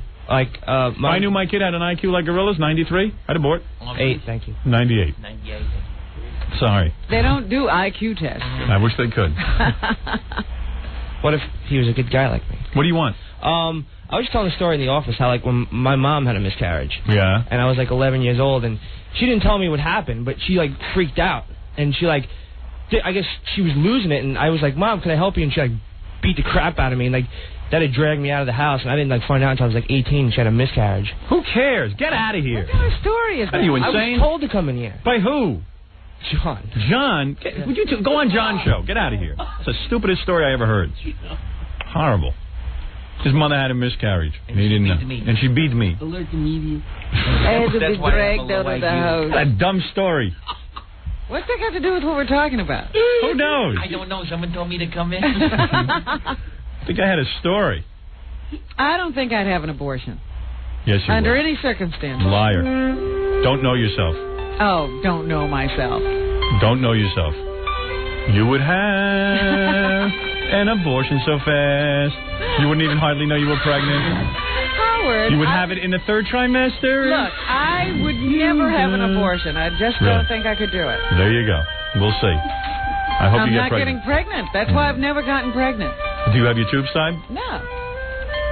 So how do you know you won't get pregnant? You have sex. I do? Well, occasionally. I've had sex in the past, but never gotten pregnant. All right. You know what? What are you going to do? You going to tell your husband you're pregnant? I would like to, yeah. I prefer not to hear it. Okay. If you don't mind. Thank you. I'll wait till he gets home. Yeah, wait till he gets home. Okay. Tell him then. White guy? Yes, he is. Good for you. How long have you been married? It'll be 2 years in August. Oh, 2 years. Very good. All right, good luck. Party's over. Party's over, my friend. You think it's fun, huh, having kids? I'm a lot of work. hoping. Okay. Have good luck to you. Thank you. You got a housekeeper? Not yet. Good luck. Thanks. Your husband better get a 3rd job. That'll be the end of your marriage. You can't go anywhere. Your wife tells you. It was so funny. I was in a little store the other day, because every store in Manhattan is a little store. Yeah. And this woman came in with a double stroller, got caught on the counter. She couldn't get her stroller. Let me tell you something. I got 3 housekeepers now. I'm up to 3, and I would get 20 more. You have a housekeeper for each child? You're damn right, because I'll tell you something. I got to be able to walk out the door. I told my wife, I'm leaving. I'm bagging out on this family. I can't take it. When we had our first kid, Emily, and there was no housekeeper, I almost left my wife. No, you didn't. I did. I couldn't take it. Every time I'd start to walk out of the house, where are you going? I'm going out. I'm going to go for a walk. I didn't go for a walk. I go, yeah, well, I worked all week. Don't you think this is work? I said, listen, I didn't tell you to have kids. You asked me for a kid. I said, you're going to take care of it. But don't you think I'm entitled to take a walk? Why can't we take a walk together? I'll get the baby wrapped up. I said, listen. I'm walking out this door. And we'd have fights. So she'd go, you have to go shopping. Why do I have to go shopping? Because I can. I have to watch the baby. Take the baby with you. You know what it is to take the baby shopping? I go, I don't care. I said, I can't change my whole lifestyle. I got to work. I got to sit and watch television. I do remember. That's when you used to have to go to the supermarket. Yeah. And I said, forget it. I said, she says, well, I'll get a housekeeper. Then she found a housekeeper from hell. Then we finally got a good one. Yeah, you went through quite a few. Oh, those Jamaicans. Hey, listen, I know you shouldn't cast aspersions against a whole race of people. It's not a race, it's a nationality. A nationality. Oh, then in that case, the hell with them. Those Jamaicans, mamma mia. They got an axe to grind with everyone. I had this one, I'm a nurse. I am not a housekeeper. I said, well, I need a housekeeper. In Jamaica, I was a nurse. I was a doctor. Wasn't that one the one who Allison didn't cook the right food? I don't know. I couldn't do anything right. And I said, Allison. Eat that. How many more Jamaicans are we going to go through? They don't like us. You know what that was? That was the time I thought, well, there must be something really wrong with them. Because these people keep leaving. Oh, my God. Yeah, and you start to feel like you're a bad family. Yeah. And they tell you, I'm not a housekeeper. I'm really a doctor. I was a doctor in Jamaica. In my own country. Yeah, I had a brain surgeon doing my lamps. dusting the house. I said, I don't need a brain surgeon. I just need somebody to get the dust off the lamp, goddammit. Oh, and severe, not a smile. Wouldn't crack a smile. Come home to that. Hey, now. Hey, now. Well, good luck to you. Thank you, Robin. Have fun with that baby. Thanks, Howard. You and your husband will be at each other's throats. I'm sure. And good luck. And by the way, you'll be living now with strangers because you're going to have to get housekeepers. I come home, I got 50 people in my house. That nice house all to yourself. Now you'll never have that again. Yesterday I come home, I had the kitchen to myself for 2 seconds. I went Were in. you in heaven? Yeah, I was going to make You guys are really scaring me. I'd abort right now. I am telling you, do it now. You hardly know the thing. Oh. Think it through. You didn't think it through. You're going to ruin your whole life. You're never going to go out on a Saturday night again. And if you do, probably the babysitter will be molesting your You'll kid. be going out with 15 million beepers and cell phones. Right. And you'll be all guilty. Throw yourself down the stairs right now, and hopefully you'll abort. Go ride a horse. Right. Grease up the steps. But I'll tell you something. Listen, do whatever you have to do. But I forget what I was telling you. My wife, I come home. Saturday night? No, I come home yesterday, so I see the kitchen's empty for 2 seconds. Then 2 seconds later, there's a guy in my kitchen with me. I go, who is this? He says, I'm doing some lighting for your house. I want to know if your wife likes the lights. I said, you're kidding me. Where is she? And then he leaves, and then someone else comes in. It's 50 guys. It's always something doing in my house. Yeah. I'm not going to complain, though. The guys in my house yesterday were setting up my DVD. So. Oh, well, then that's good. They're setting something. Usually not setting anything up for me. My wife redid the kids' rooms, and now there's a guys in there. I said, Allison, now she wants to redo the kitchen. I said, I got to tell you something. I'm not letting it happen. It's got nothing to do with the money we got to spend. I just don't want any more people in the house. I got to come home. for a while. Yeah, once in a while. Just keep it down to 10 to 12 people in the house. I go up to dinner. It's a whole... Oh, you're having a salad. There's 30 people commenting on what I'm eating. Oh, you're having a salad. You eat now? Oh, I don't eat dinner. You don't eat dinner? I eat dinner. This is when I eat dinner. Oh, you don't eat with the family? No, I eat early. What? Oh, you're putting meatballs in the salad? Yeah, I'm quirky. I like that. I got a restaurant review. Well, I want to walk around in my underpants one day. One goddamn day, that's all. You got to be fully dressed in your house all the time. All the time. There's always people there. I'm formally dressed. You've never walked around naked in your house, have you? Never. One time, my wife went on vacation with the kids and took the housekeeper, and I walked around naked. Yeah? Yeah. I walked around naked. For about 2 seconds. I don't like to walk around naked. Oh, that's fun. But I like to walk around in my underwear. You know? I actually caught a cold. I'm very, very fragile. Well, good luck with your baby. Thank you, Howard. All right? Okay. Okay. Bye-bye. Thank you. So she told us before she told her husband. That's smart. She's going to be a great mom. You'll leave her. I like the guys who leave their wives while they're pregnant. Oh. I knew a guy like that in Washington, D.C. Who was that? You don't know him. It was a guy living in my building. His wife was pregnant, and I guess his secretary or something, he fell in love with her, and he left her. Sheesh. Boy, that's a real... Yeah, we saw her every day. How do you do? Yeah, she was cute, too. Eek. Yeah. You can at least stay through the pregnancy. Yeah, stay till the kid's 3. Hack it out. Well, if you're in love with somebody else, I guess it's kind of hard. I don't know. She was cute, too. I was like, hey, I wouldn't leave that. I guess she was a pain in the ass. Hey, now. Who knows? You wouldn't leave anybody. I know. I mean, I know. All right. Why don't we take a break? That's the real story in the movie. My wife jumped in a hot tub, and I said, you killed my son. What'd you do to me? It could be a boy. That was probably a boy. Well, at least I got Emily, though. I love her. So. Of course. That's all. That's how you look at it. When the kids hit the teens, it's easy. Yeah? Yeah, or even like 9. My second daughter, easy. You think the teens are going to be easy? Oh, yes. My kids are great. They're not going to have... You're not going to worry about dating? No, I'm not. No, all I don't of think these so. other complications? Not going to worry about it. I scared the bejesus out of my daughter the other day. Oh. About AIDS and sex and herpes and anal warts. I told her everything. I said, hey, you want to walk around with big, lumpy, So what are you saying to Big, her? lumpy. I told her, you save it when you're married. Is that what you said? That's right. Absolutely, like your mother did. And you, I lied. And and your father. And your father. You lied about you too. No, I don't want her to think I'm a homo. And I said, back then there weren't that many diseases, but I said, you could die. I don't want you dying from some idiot guy. And then I told her the story. Remember that woman we met at Joan Rivers' apartment? Yes. Who had the H, had sex one time? I told her. I said, I'm straight up. This is what happens.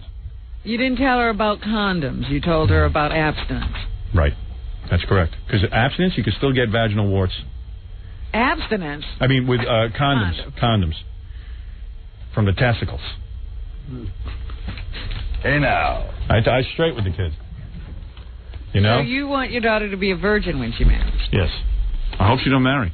That's it. I don't want a whole Macatena stuff. I don't want in-laws. I don't want other parents involved. I don't want some guy who comes over my maybe she'll house. find a great orphan. Yeah. But you don't want your children to be happy? No. I'm not happy. Look at me. I'm doing great. I told her glue grapefruit. Well, you made an attempt. Yeah. I tried to be happy. I told her to glue grapefruits to her crotch. I said, does that look good? Those are vaginal warts. That's what it looks like. I still don't understand this. You don't want your daughters to find love and companionship. No, I think it's a mistake. Police. I think be self-sufficient. Enjoy your life like you. You're a role model. What has that got to do with being self-sufficient? I love the way you are. Read Robin's book. Yeah. Right. No, I'm talking about you can be in a relationship and still be self-sufficient. No. I don't want to get married. I've trained them as black belts in karate so they can beat the crap out of any guy who tries to get physical with them. You're an amazing man. That's right. I don't know why you would subject children to you. I don't know. My wife did that. She keeps me away from them. Thank goodness. Listen to what you tell her. Right. I say, look at Ann Ophelia Quivers. Your wife loves family. Yes, she does. She wants grandchildren. Yes, she wants all that. She wants the whole thing. Well, she has no life. I'm busy. All right, I got to take a break. I never played my song, but I'm not going to play it today. We're not? We're going to do the news next, and then you'll hear the song tomorrow if you're lucky. All right, we'll take a break, and we'll be back right after these words. You're listening to The Howard Stern Show. More after this. This is The Howard Stern Show. It'd be great if Snapple became a big company again. I'd love that. Oh. Yeah, and then Quaker Oats would sit there and go, oh, my God, what do we do? Buy it back again? Yeah, right. It'd be great. And then fire me again. Robin, what's in the news? Well, I was looking at the USA Today. You were looking at that again? Yes, I sometimes do. Aren't we boycotting them? No, we're not. All right. We're in good standing with them. Right. They say that one of our space probes, I think it's called Galileo. Yes, Galileo. Spacecraft that's been up there floating around, and it went past one of the moons of Jupiter. What are we doing in space exactly? I mean, what are we up to? I don't know exactly. Yeah. Everybody keeps saying, all we got out of it was Tang. Why are we continuing? Yeah, but I thought we stopped. We didn't. No, we have a joint program with the Russians now. The Russians? And we're supposed to be building a space station. We have these shuttle missions going up constantly. How is it that the Russians have no money, they stand on line for everything, and yet they have space still? No. You know what? When they were in that Cold War with us, and they had that communist thing going, so that they just fed people and, just didn't have any production, all their money was funneled into defense and space. And they beat us in the space race because they were the first to launch a space station and actually have it work. Right. Meanwhile, the damn thing's been up there forever. It was due for repair months and years ago. It's falling apart, but they can't get it down. And they can't get it down. They can hardly get up there to get the astronauts down. It's been a very funny history of Russia in space, and now they're hooked up with us, and we still can't get anything done. But anyway, they got that drunken president. I mean, But that's good for Russia because all the people are drunk. Right.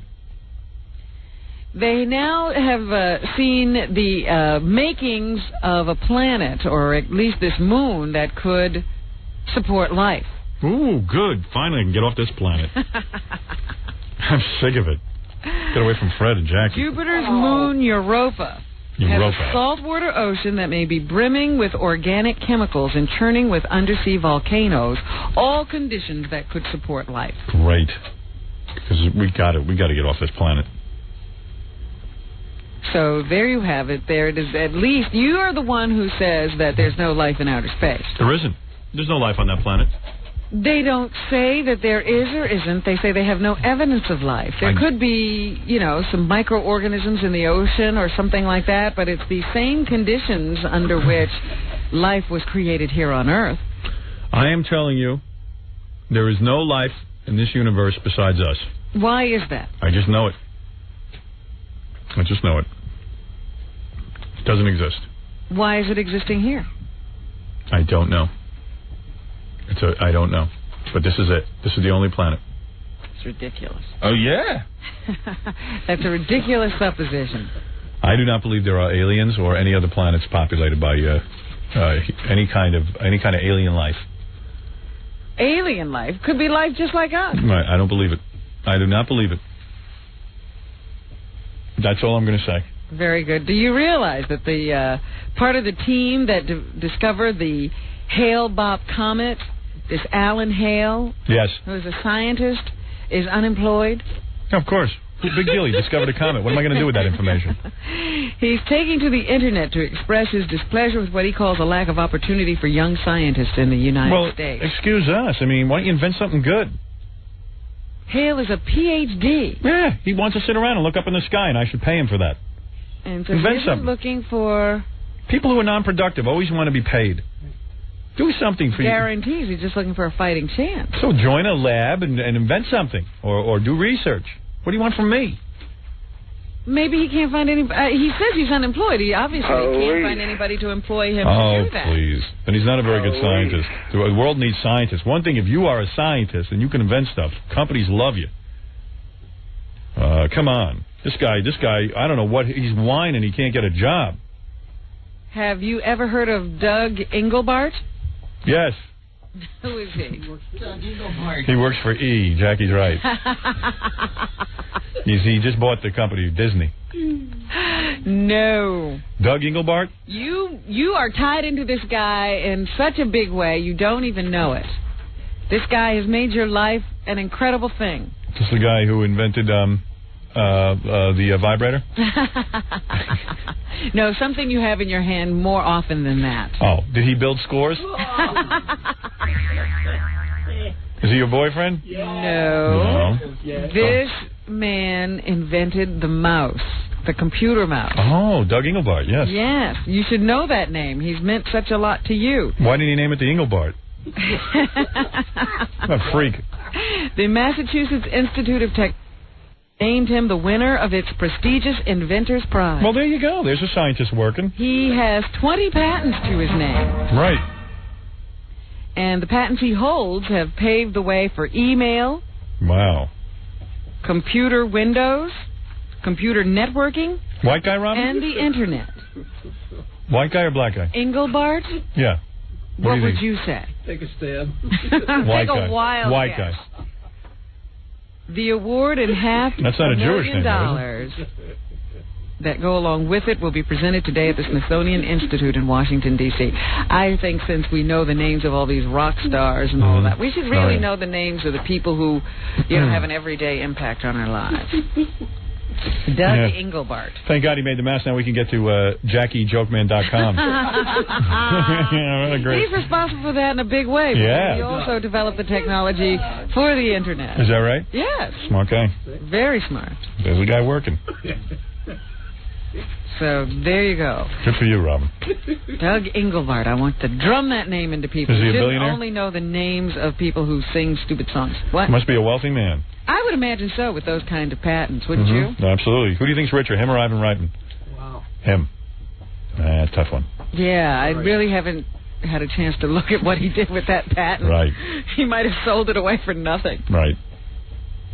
Anyway, so there's a possibility of life on another planet.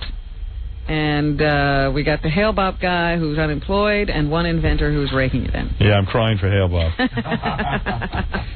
I saw it, by the way. Did you see it? No, I have not seen it. Yeah, I saw it. I'm really not interested. Boring. It just stays there. I thought it moved across the sky. It just stands there. Hale-Bopp. Uh-huh. But I saw it. I saw it. I looked up in the sky. Really, my man? wife saw it. And she said, look, there it is. I said, let's keep going. What am I going to do with that? Can't stop living. Yeah, it was cold out. I got a cold looking at the Hale-Bopp Tower. I get sick doing everything.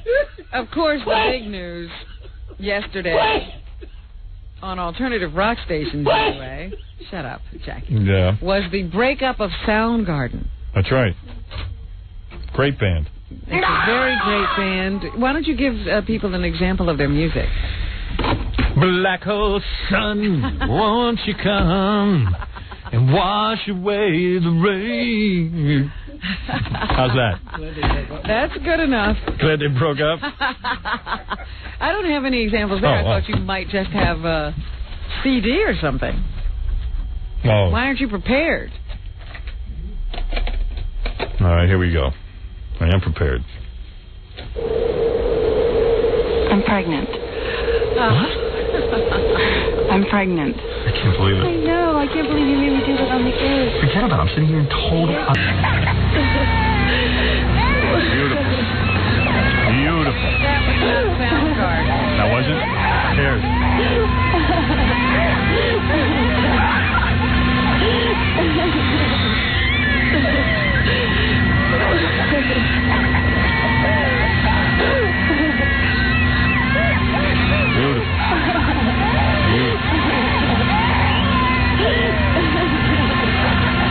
Wow.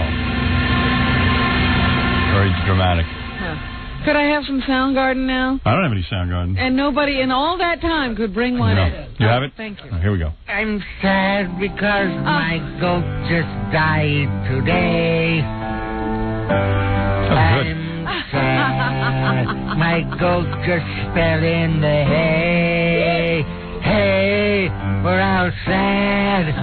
The goat just died today. Whoa, whoa, Is that from the Retarded album? Oh, what is that? What? He can never talk into the microphone. That's wrong. All right, thank you. I guess there's no Soundgarden. Gary, bring me Soundgarden, you nitwit. Everybody just sits there. Here's John. You don't have this, or you just... How do I have Soundgarden? I thought you would... Where would I have it? How would I have it? I don't have any records in here. How would I have Soundgarden? Either Robin went to get it.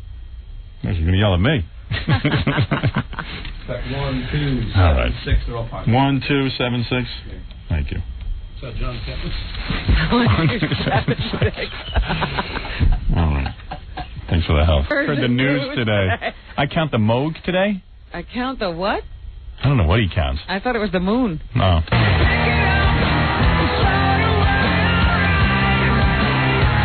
They got great lyrics, too. Oh, whoa. What? Hi, you're on the air. Howard, that was so good. The song I played about the baby? Oh. See, I told you. Which one is this? This is the girl who was crying. It's so much better. It's so good. You cried when you heard it? I did. Sad, right? What? Much sadder than that Bruce Springsteen thing they're playing on the radio, right? Oh, that's not even talkable. Right.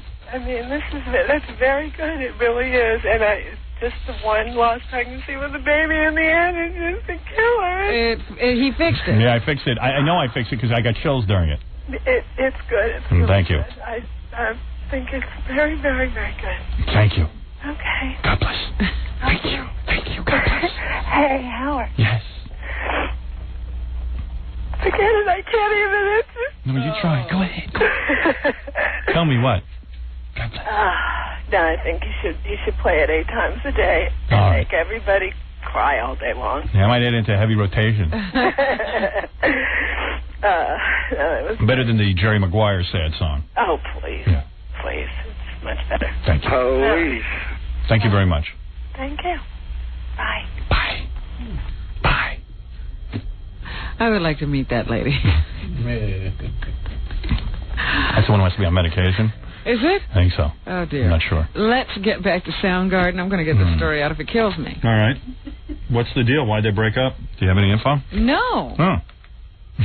We just got You just got a what? an announcement that they were breaking up. What to do with that information? It's too bad they are a good band, but you know what? 12 years. The lead singer's the guy. I heard somebody talking about him yesterday. They said these guys were the real deal. They were a bunch of roommates who got together. Cool. You know, we're kicking around the music. Cool. Wasn't some produced band, you know, that some guys put together a group of musicians. Well, what band is that they put together a group of... I'm just telling you what I heard people saying on the radio. Idiots. These are the songs you don't get to hear. Wait, I'll skip to the good ones. Play something somebody might recognize. Yeah.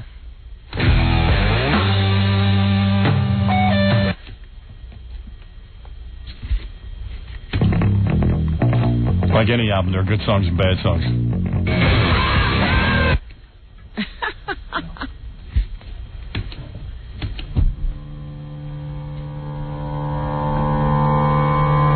We got... Spoon Man and... Yeah, thank you. Yeah, I wonder what we're listening to. Now we're all glad they broke up. Crap we're hearing. 7 and 8, Howard. What? 7 track 8. Thank you. John, way on top of things. There you go. Now I recognize them. Now you might actually feel bad they broke up. Black hole. This is the album version. Not the one you hear on the radio. You finally realize he's writing the songs and doing the whole thing. He might as well just take all the money. That's what I think's happening. Yeah. Probably figured, hey, it's time. We'll have to see what happens. Right. Although it could be like Nirvana. The drummer can end up being good. All right, there you go. That's Soundgarden. All right, Kim Thale, is that the lead singer? Guitarist. He's the guitarist? Oh, we don't want to hear from him. No, here he is from an old interview conducted back in June of 1996 on Selling Out. Selling Out, man. Dude. That ain't it. Hold on. Oh, okay. What are you doing? I don't know. I don't think there was ever that looming specter of selling out or compromising in order to reach that 12-year-old audience out there. Don't get me wrong, there's some brilliant 12-year-olds out there, but only a handful. They know who they are. Cool. Don't want to piss it. That's that guy with the beard. Yeah, with the beard that's way too long. And here is Thale on who Soundgarden is. Soundgarden is sort of this prism that like translates this information or not even information, just there's a will where the gods live, and then there's this prism that Soundgarden is going in and out of focus, and describing all the colors on the sidewalk in front of you. I thought it was a band. Wow. I didn't know it was all that. I just thought they sang a bunch of tunes. Guys trying to get laid. Well, Soundgarden over after 12 years of togetherness. I think they did, 6 albums? I bet you Sting and Bruce Springsteen got a hold of them. Remember that? Bruce Springsteen. They were in real trouble. Yeah, he got a hold of Sting and convinced him to leave his band. Bruce hasn't been the same since. Right. Bruce is like, what was I doing? Now he's trying to get everybody else to leave their band. What was I thinking of? Now he can only write songs for movies. Right. And, of course, the music world was rocked by a death yesterday. Songwriter Laura Nyro died. Her record company says that she was suffering from ovarian cancer. 49 years old. 49. She's responsible for some really big hits for groups like The Fifth Dimension, Blood, Sweat and Tears, Three Dog Night, and Barbra Streisand. I used to have to listen to her records because my sister was a Laura Nyro fan. Well, she was great. Women loved her. Yeah, women loved her, but I was a guy. Here's Laura herself performing Stone Soul Picnic. Yeah. I heard this way too often in my house. I'd listen to show tunes. Can you scurry? Can you picnic? Oh. Can you scurry? How about you emasculate me? Can you picnic? Whoa, whoa. Come on and It was always a battle who you like better, Joan Baez or Laura Nyro. yeah. Down to a Stone Soul Picnic. Can you What's a friggin'? Can you Stone Cold Picnic? Stone Soul Picnic. Whatever. Stone Cold Yeah, I'll memorize those words. The Fifth Dimension performing. Oh, super. There you go.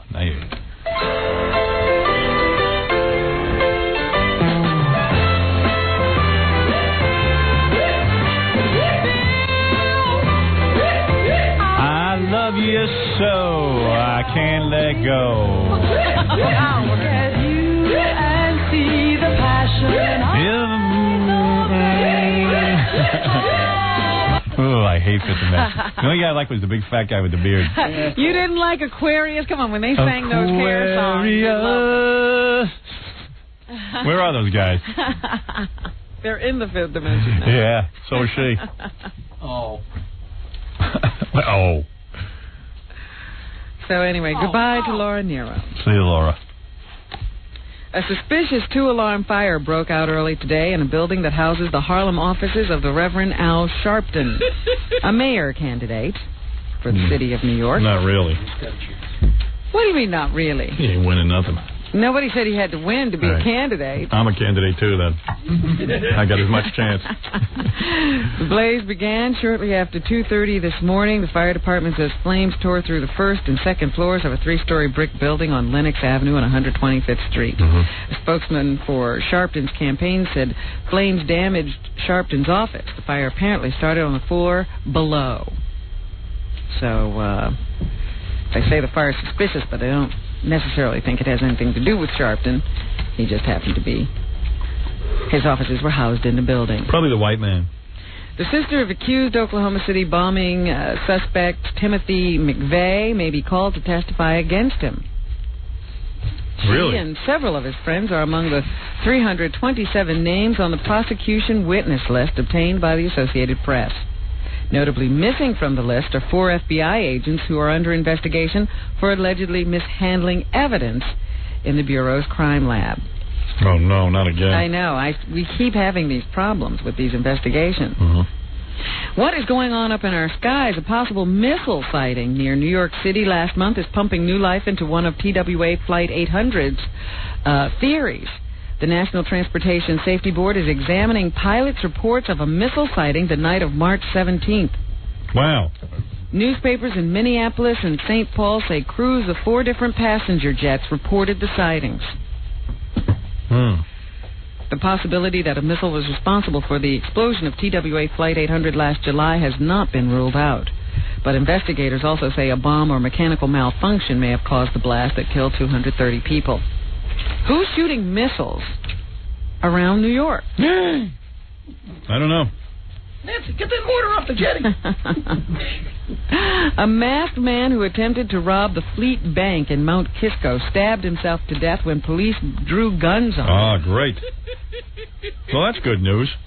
Well, now you got something positive. The man who was not identified entered the bank at 2:30 and asked the bank employee for money. Police were called by another bank employee, and they surrounded out the building on the outside. When bank employees and customers realized what was going on, they locked themselves in a back room. When police entered the bank and confronted the man, he stabbed himself in the chest. Who are the guys who think they can get away with a bank robbery nowadays? I mean, you know... Well, people do. Do they really? I don't think so. A real bank robbery, they got the cameras on you, they got security guards, they got a Why trip... do people keep doing it if nobody got away with it? They're idiots. I'm telling you. Because they think that's obvious. Well, you go to a bank, that's where they have money. But there's money all over the place. Why would you rob a bank? Well, don't give them ideas. If they keep getting caught at the bank, let them keep going there. Stupid. No one else was hurt. And the bank robber was declared dead at 3:15. A mother in Brooklyn has been charged with attempted murder after she tried to strangle her 8-year-old daughter on a Bronx street while her roommate held up a coat to hide the attack. Wow, how nice. You know, that's a good roommate. Right. Looking out for you. Emergency medical workers driving by saw a woman holding a coat over 2 other people at 7:30 yesterday morning. Like a matador. Olay. The EMS workers called out but got no answer, so they decided to investigate. As they got closer, they heard a gurgling sound and then saw 28-year-old Stacy Westcott trying to strangle her daughter Ashley with a belt, while 23-year-old Juliet Robinson camouflaged the crime with her coat. Imagine that. The 2 EMS workers scuffled with the women and were able to get the little girl away. Some tough broads. Police arrested Westcott on an attempted murder charge and charged both with endangering the welfare of a child. The women live together in Brooklyn. Why wouldn't you, if you want to kill your kid, why wouldn't you do it in private? Why would you do it right out on the street. Right on the street without a coat over the kid. And a belt. Yeah. This is weird. Weird stuff. Weird funny stuff. Amazing. Killing your kid on the street. I never get that. And holding a coda. Yeah, I mean, like this is that's going to stop you from being recognized. This had to be building for a while. We're over here. We're over here. Just amazing. An off-duty New York City police officer helped subdue a drunk airline passenger who was yelling and spitting at people on a flight from Puerto Rico. That's a lot.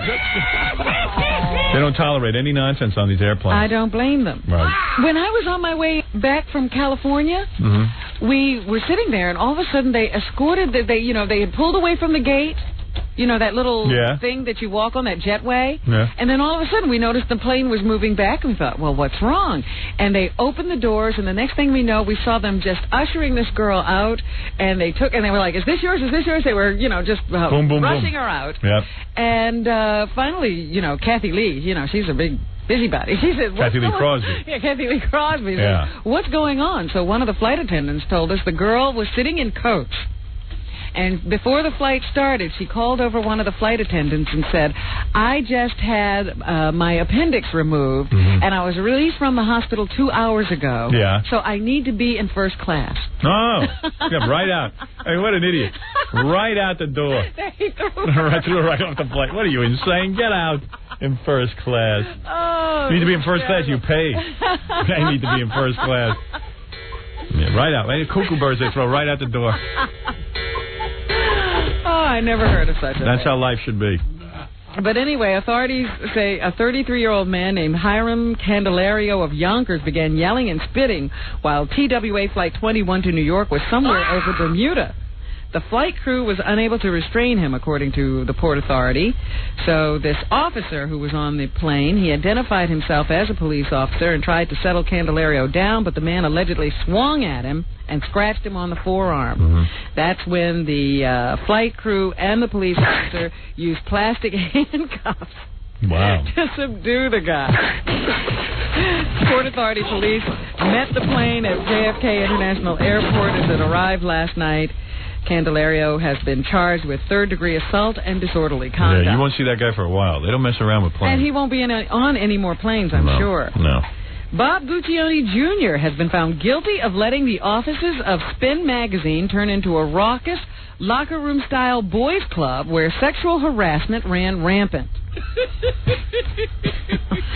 The publisher of the rock and roll magazine was convicted yesterday of allowing a hostile environment to flourish in the workplace. The New York Daily News says that Guccione has been ordered to pay a former editorial assistant $100,000 in damages and back pay. Way to go, Bob. Wasn't he on the air accusing me of something? That I was a bad influence a couple of years ago or something? I don't know if he ever called you a bad influence. What was that flap all about? No. I know that we've had words. Gary usually remembers these things. Maybe he can figure that out. I went out to dinner with him years ago. Maybe he was mad at that. I don't know. No, I think it was something to do with something on the air, but I think he wanted to do the show for some reason and he wouldn't let him. And we told him he was boring and he didn't like that. Yeah. The grand jury, the federal judge in the case, or the jury, did acquit Guccione of charges he discriminated against certain women and promoted those he considered attractive. They didn't think he was up to that. Right. 29-year-old Stacey Bonner, who left Spin in 1994, told the Daily News she felt vindicated. Witnesses testified during the trial that Guccione allowed crude sexual jokes in the office, dated interns, and invited at least one woman employee to edit a story naked in bed. I got no problem with any of that. So I just never get to do it. No kidding, he invited her to be nude in his bed and edit the story? Yeah, and dated the interns. I'd love that. The 9-person jury, after deliberating for 6 days, it took them 6 days. Is it illegal to date the interns? I don't know. Why is that wrong? I mean, it may be morally, you should check yourself out. But I mean, they are over 18. Are they? I don't know. Well, ours are. I don't know over there. Right? Why can't you date the interns? I mean, maybe it's not ethical. I mean, I don't know. Maybe in order to get the job, you have to date him. Oh, is that it? If that was the case, then there might be a problem. He should have tried to date the jurors. Then he wouldn't have to pay up. Right. I don't remember what's going on with us and him, with Bob Guccione. Yeah, me neither. I know that you got mad at him because he rang your doorbell in the middle of the night. Remember that? Yeah. He was with his girlfriend, and you got mad at him. And then I think... Yeah, I went to dinner with him, and he was making out the whole time at the table, but I wasn't mad at him. And I think he just wanted to be your friend and kept asking you to go out, and then you just kept blowing him off. And then I think he said something, but I can't remember. I have to look it up. I would like to date an intern. Call him up and ask him how you get to do that. I have a friend. Well, you don't get to do it with impunity. Get ready to pay. Right. It's worth it. What did he pay? $100,000. Might be worth it. Those interns are pretty foxy. I have a pretty good friend who was asked to be a part of that suit. Is that right? Yeah. Mm-hmm. But she declined. Right. Well, what's she doing? Maybe I'll date her. But she's pretty good looking. Really? I think all those interns sort of looked the same. They were very pretty, very blonde. There was a type, huh? There was a type. Very blonde and very Midwestern. Sexy intern, yeah. Sexy. Hey, now. Oh, well. Rosie O'Donnell is going to be the host of the Antoinette Perry Awards. Wow, what an honor. That is the Tony Awards, Broadway's biggest award show. The 3-hour telecast, which airs in June, will span 2 networks this time. Is that because she's so fat? They got to show her left side on one network and her right side on the other? Wow. No, she's in bad shape. Because they give out a lot of awards that they don't think are good for television. I see. And so they're going to do those early and show them on PBS. Well, she's so fascinating that I'm sure she'd hold everyone's attention, even through boring awards. That's when they'll give the awards out for sets, costumes, and lighting. Great. And then CBS will show the rest, featuring the major acting awards and prizes for Best Play and Best Musical. O'Donnell will host the CBS part of the program. And she also says, as a joke, I suppose, that she'll try to have the award winners not read their acceptance speeches, because that way America only gets to see the tops of their heads. Here's my favorite Rosie O'Donnell quote. What? As long as you bring her name up. They ask her what her favorite TV shows are. ER, Chicago Hope. She likes medical shows, evidently. Is Chicago Hope a medical show? Yes. Okay. And her worst... movie or television show? Striptease. I saw it at Planet Hollywood at a screening. We had so much fun laughing at it. It was almost enjoyable. She must have something out for Demi Moore. I don't know, but this is the girl who made East of Eden, where she ran around in a leather... you talk about a bad... Demi Moore's movie was an Oscar potential compared to this. Who is she to be laughing at any movie? At how bad it is. She's done the world's worst. Hungers. Oh, here's Chauncey. He says he's from Steppin' Out Magazine. He says he knows why we're mad at Cuccione. Okay. Go ahead, Chauncey. It started with an interview he did in Stepping Out, and I'll read you his comments. Go ahead. Okay, what do you think of Howard Stern? Howard Stern is, of course, an egomaniac. I'm trying to be a little more profound. He is a gigantic joke. He doesn't realize that the world is laughing at him, not his exaggerated sense of adult humor. Yeah, and of course, this is the guy who... Well, the reason I got pissed is this is the guy who invited me out to dinner every weekend, came on our show every week and sucked up to me, and then when I said, look, Bob, no offense, you're just not that good on the air. Yeah. And then all of a sudden, he changed his whole tune. So what a hypocrite. It gets worse. Yeah. Socially, his value is that he is the Joker. Just as in medieval times, the Joker amused the court by being the fool. And what is he? What is he harassing interns? What is he? Is he the fool? Sicko. He's the naughty king who should be beheaded. Imagine you got a daughter, you send her over to Spin Magazine to do an internship, and Bob Guccione can't keep it in his pants. Or you're a woman who's gone to school to become an editor and learn to write and do all of that stuff, and he says, well, why don't we edit this story in bed? Yeah, take a look naked. Yeah, I hope he has a daughter one day. He's a creepy-looking guy, too. Oh, yeah, and he thinks he's good-looking. Because he got his dad. He does. You should see him. He's got these hot chicks, because, he's Bob Guccione Jr., and he's got that dumb magazine. That doesn't mean a guy thinks he's good-looking. It means he can get hot chicks. And he's got no circulation on Spin Magazine. Rolling Stone kicks his ass, and he knows it. Stepping Out has better circulation. Well, let's hear his circulation. I'll tell you if it's true or not. No, he says Stepping Out has better circulation. Oh, yeah, okay, go ahead. Yeah, what else does he have to say? Let's hear it. Okay, it gets a little worse. Go ahead. He's so self-obsessed and bitter that he can't love. I don't mean his wife and kids. I mean loving society and humanity. Well, one thing he's right about, he does love humanity and society. He loves any young intern who's really foxy looking. I got to admit, he's spreading a lot of love around. Hypocrite. Hey, now. You ready? Yeah. So he is, in fact, our version of the Fool. Except that in 1984, we had radio and satellite, so the Fool gets broadcast outside the court to the people, and I don't think he knows that. Yeah, well, my dad didn't put me into business. At least I made a living the honest way. At least my dad didn't have to buy me a magazine to do. It gets worse. And at least I'm not so unappreciative that I don't disown my father and not talk to him after he puts me in business. I think that he thinks we think he's a genius. I don't think that. That's what he thinks because he used to kiss my ass every weekend. He wants people to think he's a genius. Yeah. I used to like him a lot, and I knew him very well. No, yeah, here we go. In fact, I used to go see him a lot, and I watched him grow and grow and grow, and I thought, you're growing, but there's no real substance. Oh, yeah. You know when he started saying that? As soon as I wouldn't have him on the radio show. Am I right, Gary? Can I tell you something, Howard? We say this about a lot of guests, and it's always true, but with Bob Guccione, I cannot think of a guest who has asked to be on the show more and been turned down as many times as him. Right. And he would get all these new publicists, you know, that work for the magazine, and they would always call me and go, please, please, please, the one thing Bob wants to do is be on the show. If I could just get him on the show, he'll leave me alone. I don't like his dishonesty. That's why I believe that he did sexually harass all these women, because I feel he's dishonest. He's intellectually dishonest, and he's dishonest in court. He should have been fined more than $100,000. A woman should be allowed to work without having to be nude editing his stupid rag. And quite frankly, he is intellectually dishonest. It's one thing if I won't have you on the show, but at least be true to what you feel. How could I go from being a genius to such a jackass, and the only variable is I won't have you on the program? That happens with so many guests, Howard. Of course. Bitter. They want to be on the show, and then you won't have them on. You won't play with them, so then they have to trash you. Henry Rollins, trashing me all over the place. He used to call every week to be on the show. You know, who was that rapper? There was a rapper that did that too. Was it MC Young? Who was it? Yeah, Young MC, another guy. And you know who's a big star now? Yeah, I mean, Young MC, I said to him, I've had you on 100 times. You know, it's over, and pal. Nothing's happening in your career. I think you're a great guy. I like you. But all of a sudden, I became a bad guy because I wouldn't have him on anymore. You know who's a big star that did that to us? Who? Paul Reiser. Right. We turned down Paul Reiser so many times, and then he got big, and now he hates you. Yeah. So why did you beg me to come on? These guys are all fakes. Jerry Seinfeld, too. I knew he was a fake, but I used to have him on. Why not? I said to him, Jerry, you're a fake. As soon as your show catches on, which it didn't the first season, I said, you'll dump us. Which he did. He's a fake. That happens. They're all fakes out there. When Howie finishes up, all right. He has the ability to be a great communicator, but instead, he just is a big fool. Well, when's he going to be a great communicator and get that circulation past 50,000 copies? Instead of he has circulation 400,000, he gives away 350,000 copies. Jan Wenner is sitting and laughing all the way to the bank. He's the editor of Rolling Stone. Rolling Stone rules, spin sucks. I don't even understand it. And he's a phony. He's something real. I told him spin sucked every time he was on the show. Even when I was friendly with him, I told him it sucked. Yeah. He used to say, why don't you come and do an article for the magazine? I said, because your magazine sucks. He says, but you're my friend. I go, I'm not your friend, and your magazine sucks. But I'll have you on the air because you're interesting sometimes. And then he stopped being interesting. It got boring, and I said, don't come on anymore. So then I sucked. I always suck after I won't have somebody on.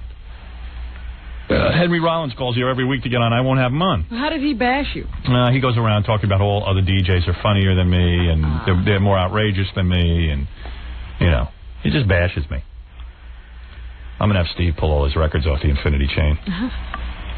Just for fun, even though he hardly gets played. But his new record is not going to be played here. I'll teach him a lesson. Shut him up. Sorry, we don't play your record. Goodbye. I dig Steve. He's vindictive like me. He likes to pay people back. He sure does. I love that guy. I got the best programs right there. If I get pissed off, he gets pissed off. Beautiful. Steve, I know you're listening because you worship me. No more Henry Rollins. It's the end. Thank you. All right, Chauncey, thanks. Okay, guys. Bye. Bye. That's Chauncey from Steppin' Out Magazine.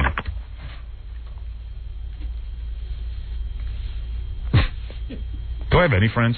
No, I think not. Go ahead.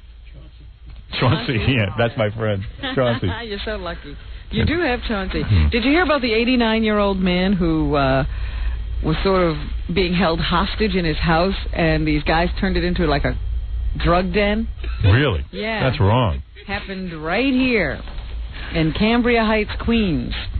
This man, he was attempting to help a guy who was homeless.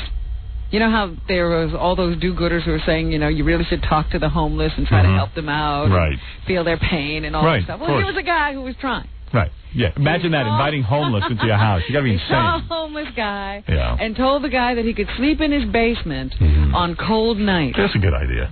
So I guess what he did was, you know, leave the basement window open so the guy could get in on cold nights. And he came in with a couple of his other friends. The next thing they knew, they were stealing the old man's money and taking his food. Who would ever be nice to any other human being? I wouldn't. Stop it. I'm not. I mean, it's just, who would trust anybody? Everyone is such You're a skunk. sitting in here with a room full of people that you've trusted. No, I don't trust you guys. You trust us enough to sit Trust in here homeless. with us? Can you imagine? Do you trust the homeless? I don't. I don't go near them. What are you They're all talking crazy. about? I know a crazy person when I see them. Right. There's a reason they're homeless. They're insane. And I'm not buying. I told you there's this one homeless woman. She gets it into her head that we're friends. Mm-hmm. And every once in a while she comes in and comes to my apartment and she'll ask to be let upstairs. And of course, and now everybody knows, just to tell her to go away. Right. But be abusive. Once she said to me, Robin, I really don't want to be out here in the street like this. I really want a job. Yeah, I said, sure. Really? We'll go get one. Yeah, what? I said, what do you do? She said, I clean houses. Uh-oh. And I said to myself, you think I'm going to let you inside my house to clean it? Yeah, you won't be fleeced. You will clean it. Yeah, you'll clean it out all right. You It'll can kiss be spotless your when you're done. Toshiba DVD goodbye. I thought that was hysterical. I said, what kind of idiot do I look like? No, the homeless are like pets. You feed them once and they won't leave. I know. And if you talk to them once, they won't stop talking to you. So I make it a habit not to talk to anybody. I've learned my lesson. Yes. I don't talk anymore. It must be very calculated and cold. Trust me. I ain't kidding. But anyway, this guy, he decided to do the thing that everybody tells you to do. Right. And he could have been killed because these people just took over his house. This has been going on for over a month that they were just, keeping him away, stealing his checks, and using the place to sell and buy drugs. There you go. Finally, somebody realized something was going on. They called the police, and the guys were rounded up, and the man is now free. Thank God, Robin. Anything else in the news? Is there a lesson there or what? There's got to be. There's tons of news, Uh-oh. Howard. I don't know what to tell you. Well, go ahead. By all means, A sure. lesbian cruise line says ABC won't air its ads during this episode of Ellen where she steps out of the closet. Of course not. A fax from ABC says the network's position is that discussion about same-sex lifestyles is more appropriate inside programming, not in commercials. Can you imagine? Big deal. Put it on the air. I'd like to see a gay cruise line. Yeah, it'd be something to look at. Oh, I love it. Even the commercials will be all gay. They wanted to show two women, I guess, kissing on some, moonlit cruise. Oh, that's great. But we're not going to get to see that because ABC won't show it. So what are you going to do? We're so uptight. Meanwhile, there are some religious figures also attacking Ellen for coming out of the closet. Jerry Falwell. More play out of this. Yeah, of course it's Reverend Jerry Falwell. And How can you be religious and not... some of that ilk. And be so vicious? At least I'm not religious. That's why I'm vicious. How could you be a religious man and come out and attack people because they're into, They are just different from you, Yeah. is what it is. Right. Religious leaders from Atlanta, the Texas town where Ellen DeGeneres spent 2 high school years, are taking a stance against her sitcom on April 30th because it's taking up the lesbian plot twist. Do you know most people don't care that she's going to be a lesbian on TV? They're going to watch it and enjoy it. There's just a couple of religious wackos who this was an opportunity for them to be vocal. And Disney, who is ABC, they run scared. They're like afraid of these guys. Run all the goddamn gay cruise lines you can. Make television all gay. Right. Everyone should be gay on TV. Have guys kissing guys, doing guys, butt sex, everything. Do it all. 11 members of the Atlanta Area Ministerial Alliance Yeah, let's hear this. Something to do. declared in a statement that the message communicated by the upcoming episode of Ellen is wrong. The message that homosexual sex is an acceptable alternative is a sin. Maybe guys having sex with each other should be a sin, but not girls having sex. Stop it. You know, I'm willing to see things halfway. Oh, yeah. They've even had sermons about Ellen. On Sunday, some guy in a sermon said, to become a role model for our children, Ellen becomes a role model for our people and our nation, but don't stand on the platform of Hollywood and promote Satan and demonic activities. Really? Yes, that's what he says she's going to be doing. Wow. Satan. She better get a bodyguard. These people take everything so I seriously. know, they're all very uptight. They're all a mess. We have to live with them in this country. You should ship anyone out who voices an opinion like that. Howard. Let's make me president. God, this society. Everybody'd have to leave. Everyone, except me and Rob. Everybody would have to leave. Everyone would be gone. Everybody has one of these quirks. It's like the guy who called in earlier this morning. He's loved the show, but you started talking about fat people yesterday. Now he's upset. Deport him. What else is in the news, Rob? And there was a poll somewhere, and people want... In my pants. Winona Ryder to stop smoking. There's a poll to get Winona Ryder to stop smoking? I didn't even know she smoked. Yeah, she's from Petaluma, California, and I guess they why would I have a poll surveyed some children there at Casa Grande High School. Yeah, well, good old Casa Grande. And I guess they're even getting together a petition that they're going to send to her to ask her to stop smoking. Remember when schools used to be named like Kennedy High? Now it's Casa Grande. Doesn't that disturb you? It disturbs me. Basically, they're trying to let her know that she influences them, and they want to tell her that she should have a better lifestyle if she's going to be a role model. Casa Grande's in America? Yes, wow. in Petaluma, California. Jesus. They say they love her and admire her. The problem is that she smokes too much in the movies, and they'd like to see her cut down, preferably quit. I never even think about her. Quit smoking in the movies and in real life. Who took this poll? These kids, I'm telling you. You know, they did a poll that 77% of all people want 50% less polls. They're sick of polls. They don't even want them anymore in America. So far, they got 90 signatures in 2 days. And this young girl, I guess she's a young girl, plans to mail the letter on Friday. She's hoping to make a big push today. It's the second annual Kick Butts Day. Right. Sponsored by the Campaign for Tobacco-Free Kids. You know, Gary has hair growing out of his nose, like out of the front of his nose. You mean on the tip? Yeah. I'm just looking at that picture. I always thought those were just big... Pores? Pores. No, there's a hairs coming out. Ooh. Fibers. He's like the fly. Yeah, look at his picture. Yeah. You know you got hairs going out of the front of your nose? Do you have to shave the tip of your nose? Do you tweeze the tip of your nose or what? Do you wax? What? Do you know the tip of your nose has hair growing out of it?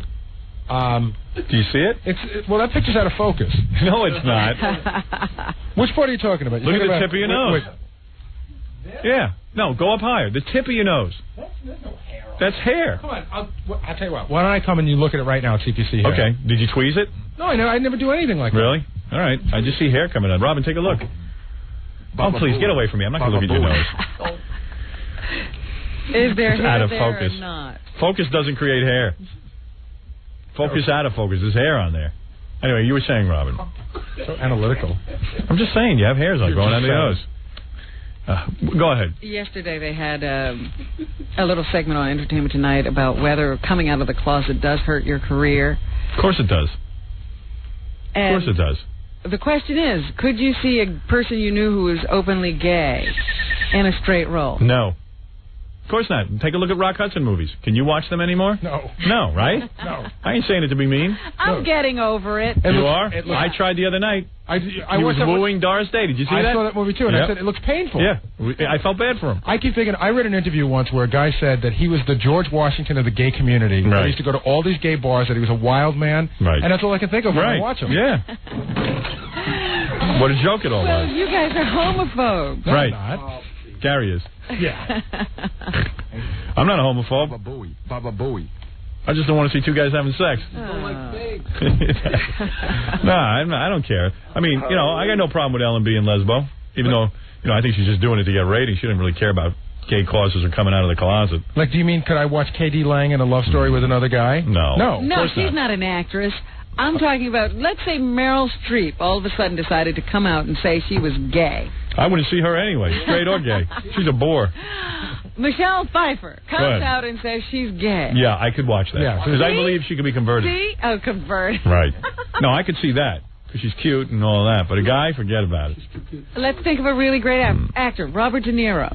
Right. Says he's gay. It would totally negate his whole body of work. Right. Oh, you guys are so ridiculous. I would watch Raging Bull, and I would just go, look at that gay guy. That's right. Yeah, he's raging queer. He's not raging bull.